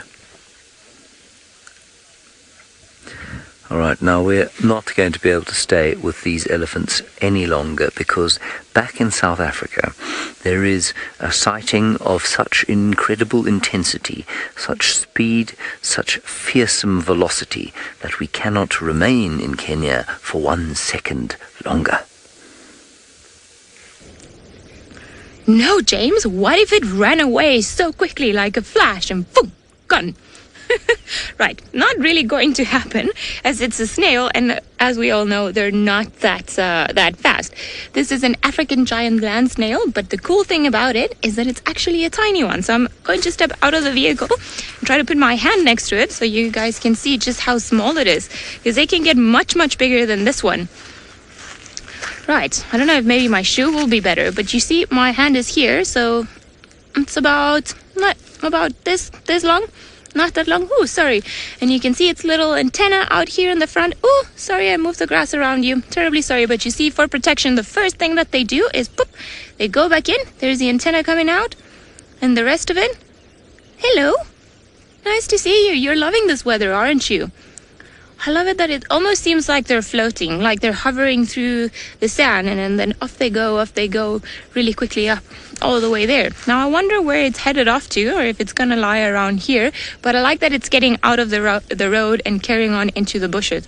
Now when the weather's been like this, it's always wonderful to keep an eye out for all the creepy crawlies and the little things that start coming out. So I'm hoping that even we'll get lucky with the snake perhaps later on, and who knows, even frogs. So we'll see. But very cute to see a tiny little land snail, because they tend to get about maybe 2-3 times the size of that little one that we saw over there. And now that it's off the road, it's all safe. Now we are going to head back to Xidulu. So apparently she's been up to a lot of things. So let's head over to Tristan and Thamba for another view of the beautiful spots. well, we don't have much of a view of the spots at the moment because Tumba came racing down the mound and he's positioned himself in a thicket. And the reason why is the wildebeest are right here. They're not even, I would say, maybe 30 meters from him. They're in this thicket, so it's difficult to see them. They're kind of just coming past us. There's little calves. Obviously, Footloose is in there, so we've got to try and root for Footloose as to not get eaten by Tumba. It's a bit of a tough decision here because I've got Footloose and I've got Tumba that I've got to kind of worry about, and both of them have a soft spot, as we all know. So it's going to be interesting to see what happens. But Tumba is quite far off. I think he missed his chance. He needed to cross this little gap that he was in. So you see in front of us there is a gap right here. Now that little gap is what he needed to cross and get into this thicket on my right hand side, which is where he would have been perfectly positioned for the wildebeest to walk straight into him. But the thing is, he's very interested. I can see he's stood up now and he's kind of watching what's going on. So I think he's calculating, where can I go next in order to try and hunt maybe one of these baby wildebeest. If he gets a baby wildebeest, he's done incredibly well. It's a big meal to get and it's not going to be an easy hunt. And the reason why is that mother wildebeest are very protective of their young, and they will not hesitate to come charging at a leopard to try and chase it. So he's going to have a tough time if he's trying to hunt baby wildebeest. It's not going to be an easy situation, but he certainly is interested. And just look at that camouflage. It amazes me how these leopards are able to disappear. Now he's going to try and slink his way, I think, and use us almost as a barrier. Let's see. No, are you going to lie down there and watch what's going on, Tumba? It seems like it. He's going to just lie flat. I think the wildebeest have passed too far now and he's not going to be able to get this right at all. I don't think he's going to have a situation where he's going to be able to actually get to those wildebeest. But you would never know there's a leopard there. Even that we know that there's a leopard and we've zoomed into that picture, you would never, if you were walking along, you would have no idea that a leopard was sitting in that particular position. It's absolutely incredible how well he camouflages. I mean, we can see we've zoomed right in now and only just can you make out the spots between all of those bits of vegetation. There he is lying right there. So he's watching the wildebeest though, and they are behind me now. I can see them all on the open clearing. The wildebeest are quite clever, is that they're using the open clearing to try and stay away from these thickets because they know what lurks in thickets. Thickets is danger, and so generally wildebeest try and stay out of them as much as possible. But I don't know if maybe it's going to be better if we reposition ourselves slightly because at the moment we can't see anything of Tumba. I don't really want to disrupt what's going on and give any of them an unfair advantage. I'm just watching where the wildebeest are just to make sure that they're kind of moving off. They look as though they're quite far away now. So I think what we can do is just try and see if we can sneak forward a little bit and get a better view of Tumba. I have a funny suspicion that we're not going to get much more of him the way that he is at the moment. No, even from here there's going to be zero to no visual. So let's see.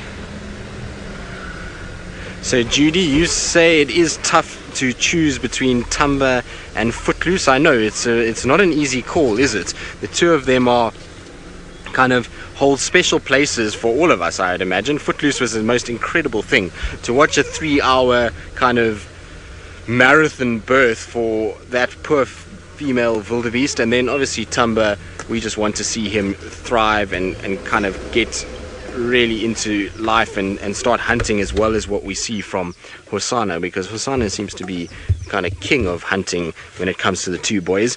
Tumba definitely hasn't mastered the hunting nearly as well as what Hosana has as yet. It's not to say that he doesn't kill things, but we've not seen the frequency of kills with Tumba as we have with Hosana. Hosana's had, impalas, this baby buffalo, and multiple impalas, duikers, steenbok. He kind of seems to have really come of age and is figured out how to hunt these large animals, whereas Tumba, to me, seems as though he's a lot more focused on smaller things like squirrels, tortoises, terrapins, those easy meals, and he hasn't quite got that technique, I don't think, for the bigger animals just yet. He will, of course, get there. It's part of a learning curve, and he's in no way in bad condition, so whatever he's doing, he's finding whatever is necessary to keep him nice and fit and strong and healthy. It's not like he's a skinny, kind of wasted away animal. He's still got a bit of a sort of roundness to him, and so he's definitely figuring it out. And I wouldn't be surprised if he's catching a lot of things like scrub hares and those kind of things just to sustain and supplement his diet while he tries to figure out the way of hunting bigger animals like these wildebeest calves and impala females.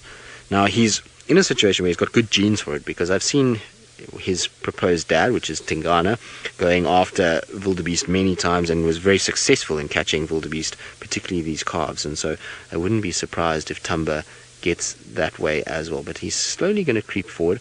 I'm not going to move. I know we're not going to get much of a visual of him and we're not going to see much of him, but what I want for him is to get into a position where he feels comfortable first before I move the car. At the end of the day, as much as we want to watch these hunts and see these things play out, it's also about being respectful to both sides of the coin. And so I don't want to have a situation where I blow his cover or I chase the wildebeest or push the wildebeest in any way towards him that ends up in a result that's been influenced by us. So what I want to do is just wait for him to get into a spot where he's going to settle a little bit, and then I'm going to probably do a wide loop and try and just sit where we can try and see maybe both of them, and then from there we'll hopefully have a much better view. But you can see he's intrigued and he's interested. The way he drops his head like that, ears facing forward, eyes, he wants to go and hunt these wildebeest, but he's trying to figure out how he's going to go about doing it.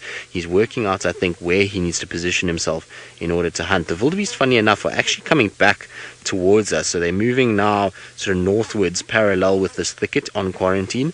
So if he positions himself, if he can just get across this open section and into that thicket again, I reckon he can get himself into a fairly good place where if he just lies flat, he might have a good chance with these wildebeest. But let's see. He's probably working it all out, and these are the sort of things that young leopards have got to go through. They've got to try and figure out how they go about stalking and get themselves into a better spot in order to find the food that they need to survive. So let's see how he goes about it. Now, while Thamba figures out exactly what's going on with these wildebeest and decides where he wants to go, it sounds like James Henry is also moving about, deciding where he wants to position himself in order to find something to show all of you.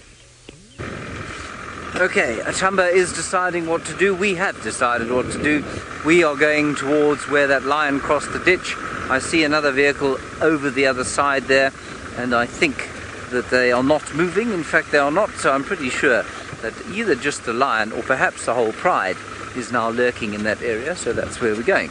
We left our elephants. There are elephants all over this place. It really is quite remarkable how many there are, and how many there are in comparison with the migration season, when they seem to melt into the forests and disappear in the face of the bellowing gnu's.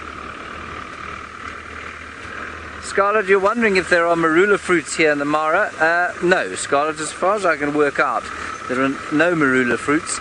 I have seen, I haven't actually seen a marula tree here. I have seen one in a book of East African trees, but I've yet to actually see a marula tree here, and I've certainly not seen a fruit. David, any marulas here? You don't? Zero. He says absolutely none.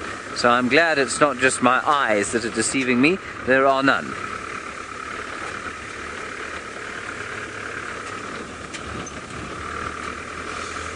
See? Oh, before we get to our lions, which are quite a distance away, let us have a look at this fiscal here, sitting on the edge of his bush, looking for something delicious to eat. Grasshopper for breakfast. Let me just quickly find. There's lots of different kinds of fiscals you get here, of course. I think this is the common variety.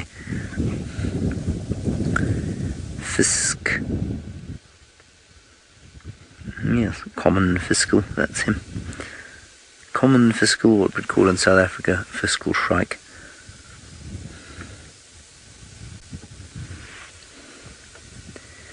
Put him there with a sea of grass wafting behind him. I think this is a young one as well. I just want to check.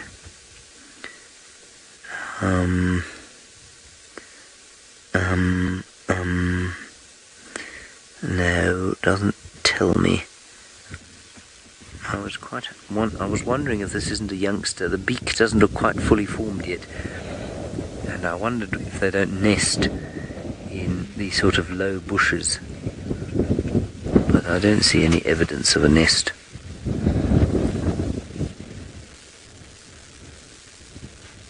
Look at the way he's perching there. Quite astonishing. And, you know, for you and I to sit at an angle like that with our feet so uneven and on a swaying branch, it really would be almost impossible. We don't have the musculature to be able to do that. But a bird's legs are so specially designed for perching that it can perch at just about any angle and on anything. Don or John, you say, this is a nice bird. Thank you, John or Don. I agree, it is a nice bird. And for those of you who don't know, it is of course a shrike of sorts, and in South Africa known as the Jackie Hangman, because of its habit of sticking its prey on thorns or fences. Righty, that is enough of the common friskel. Tumba, I think, is on the move again. Hopefully he won't kill one of those baby wildebeest. Let's continue on to our lions. Well, he is on the move again. You can see he's getting a lot more serious now. Look at how he's getting low to the ground. The wildebeest are on the other side. I don't think he's got much of a chance now because he's left the wildebeest drift too far away from this thicket. But let's try and keep up a little bit with him. I'm going to try and get into a situation where I can just get onto the road and therefore not create too much noise for either Tumba or the wildebeest. But I'm going to do that by going quite wide around them. I don't want to try and sort of get into a situation where I'm disturbing either one. But it's very cool to see him kind of go about it. As soon as the wildebeest all turned their backs, he was immediately kind of looking and wanting to get closer towards them. So amazing to kind of watch him think about what he's doing and kind of process things. And he went from being quite relaxed, just sort of surveying what was going on, to immediately down, and then he was like a little arrow going straight forward, and he got low to the ground and then kind of went through as fast as possible. Now this roof really doesn't make things very quiet at all, but anyway, we'll try and so you see the wildebeest right on the edge now, and I wonder if you see the babies are all in the middle, so it's the adults that are out on the edge here, and that's going to make things quite difficult for Tumba. Now I've got to try and find where he is because he should be on this side somewhere. Can you see him, Senz? So Senzo says he can see him. Is he all right, Senzo? There he is. I can see him now as well. Now, Jacqueline, you're wondering if I've ever seen two leopards hunting together. Once. And it was a complete fluke. It was a situation where Tingana and a female by the name of Moya, or Nanga female is also her other name, they were mating, and they were kind of walking together all over the place.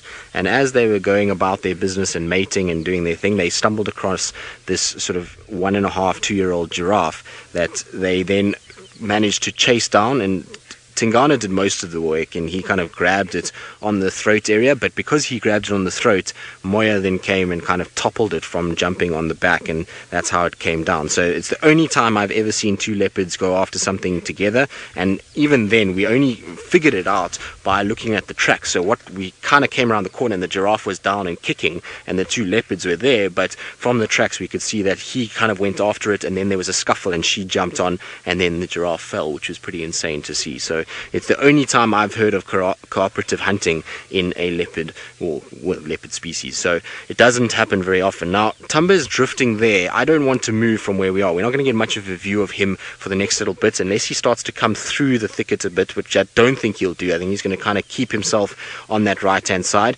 The wildebeest are all feeding here. If I drive forward, they're going to start running away and start moving off. But that's what he'll be targeting, is that wildebeest. He's not going to be going after the bigger ones, I don't think, although it's not unheard of for them, not unheard of them trying to go for these sort of sub-adults as well. I know of a male called the Campan male at the similar age of Tumba, went after one of those bigger wildebeest that are off to the right-hand side and managed to successfully kill it, which is pretty insane. Now, Patrick, you're saying Tumba is looking for a GNU meal? And the jokes continue. We've had many a corny joke this week. Rebecca, Jared, and now you, Patrick. But anyway, I suppose it is not too bad. We'll have a little chuckle at it. How about that? That's what we're going to do. Now I want to just sneak slightly forward because I want to just see, there's a little gap that maybe we can just see where Tumba is at the moment.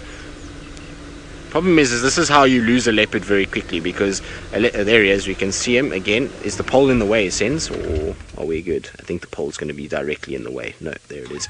So we're perfect. So there's Tumba just sitting in the thickets, still watching these wildebeest. Like I say, his chance of getting this right is almost zero, given where the wildebeest are and where he is. He's got to cross a complete open section to get to those little calves, and he's not fast enough. He's not the speed of a cheetah to be able to get to those calves before they get away from him. So he would need those calves to come, I don't know, maybe 30 meters closer towards him for him to be able to really have a good shot at this. But you never know. Maybe he gets it right. Stranger things have happened. I've seen him Mvula hunt on an open area like this successfully and get it right. I've seen Tingana do it, and so you never know. It might happen for him. I think in the cover of darkness it would be a lot easier than it would be now in this kind of brighter light. But let's see how we go. Like I say, you never know. Maybe something happens. But it's interesting to watch Thamba going about it, and it certainly shows that there is intent for him to find food. Now, I wonder if he came across that dead impala, which is on the opposite side of quarantine to where we are. So dead impala is closer towards the camp, whereas we're on the sort of southwestern side of quarantine. I wonder if he came across that impala, if he'd feed on it, or if he would just leave it alone, or if kind of the youthful exuberance is to try and just hunt, even though he might not get this right. It's almost like practicing and trying to see whether or not he can actually get what he's looking for. But there you go. You can see the rest of the wildebeest are all kind of lined up like this. So it's a long, long way for a leopard to travel. If this was a cheetah, I would say that we would be in for an imminent chase. But when it comes to a leopard like this, it needs to close the distance a lot more than what we're seeing here. And the wildebeest direction doesn't lend itself to going towards Tumba. Tumba needs to almost get round these wildebeest onto the other side so that they kind of drift straight into him and he's able then to grab them. But for now, a situation he's going to have to try and kind of wait and see which way they go. Now, Senzo, did you say you could see him moving? So apparently he's moving. There goes a scrub here that's just bolted out of the bush as well. So lucky scrub here, that's made a good escape. Is he moving that way, Senzo? Oh, there he goes. Yes, I can just see him. Look at that camouflage. Isn't that incredible? Look at how he's just peeking over. So we were talking earlier about the whiskers. This is where the whiskers help play a part, because he's going to be trying to keep his eye on what's going on, and the whiskers will be feeling what's happening. Now you can see he's walking gingerly, so he's going as slow as he can, and he's checking where he's putting his feet, keeping his head nice and low, and just using the thicket to kind of move along. Now, a wildebeest does have a very keen eyesight, and he's going to have to be a bit careful the way that he does it, but he certainly is melting in and blending in pretty well at this stage. Absolutely amazing. Very cool to see. So he's just hopefully going to round out that bush and then come through onto the other side.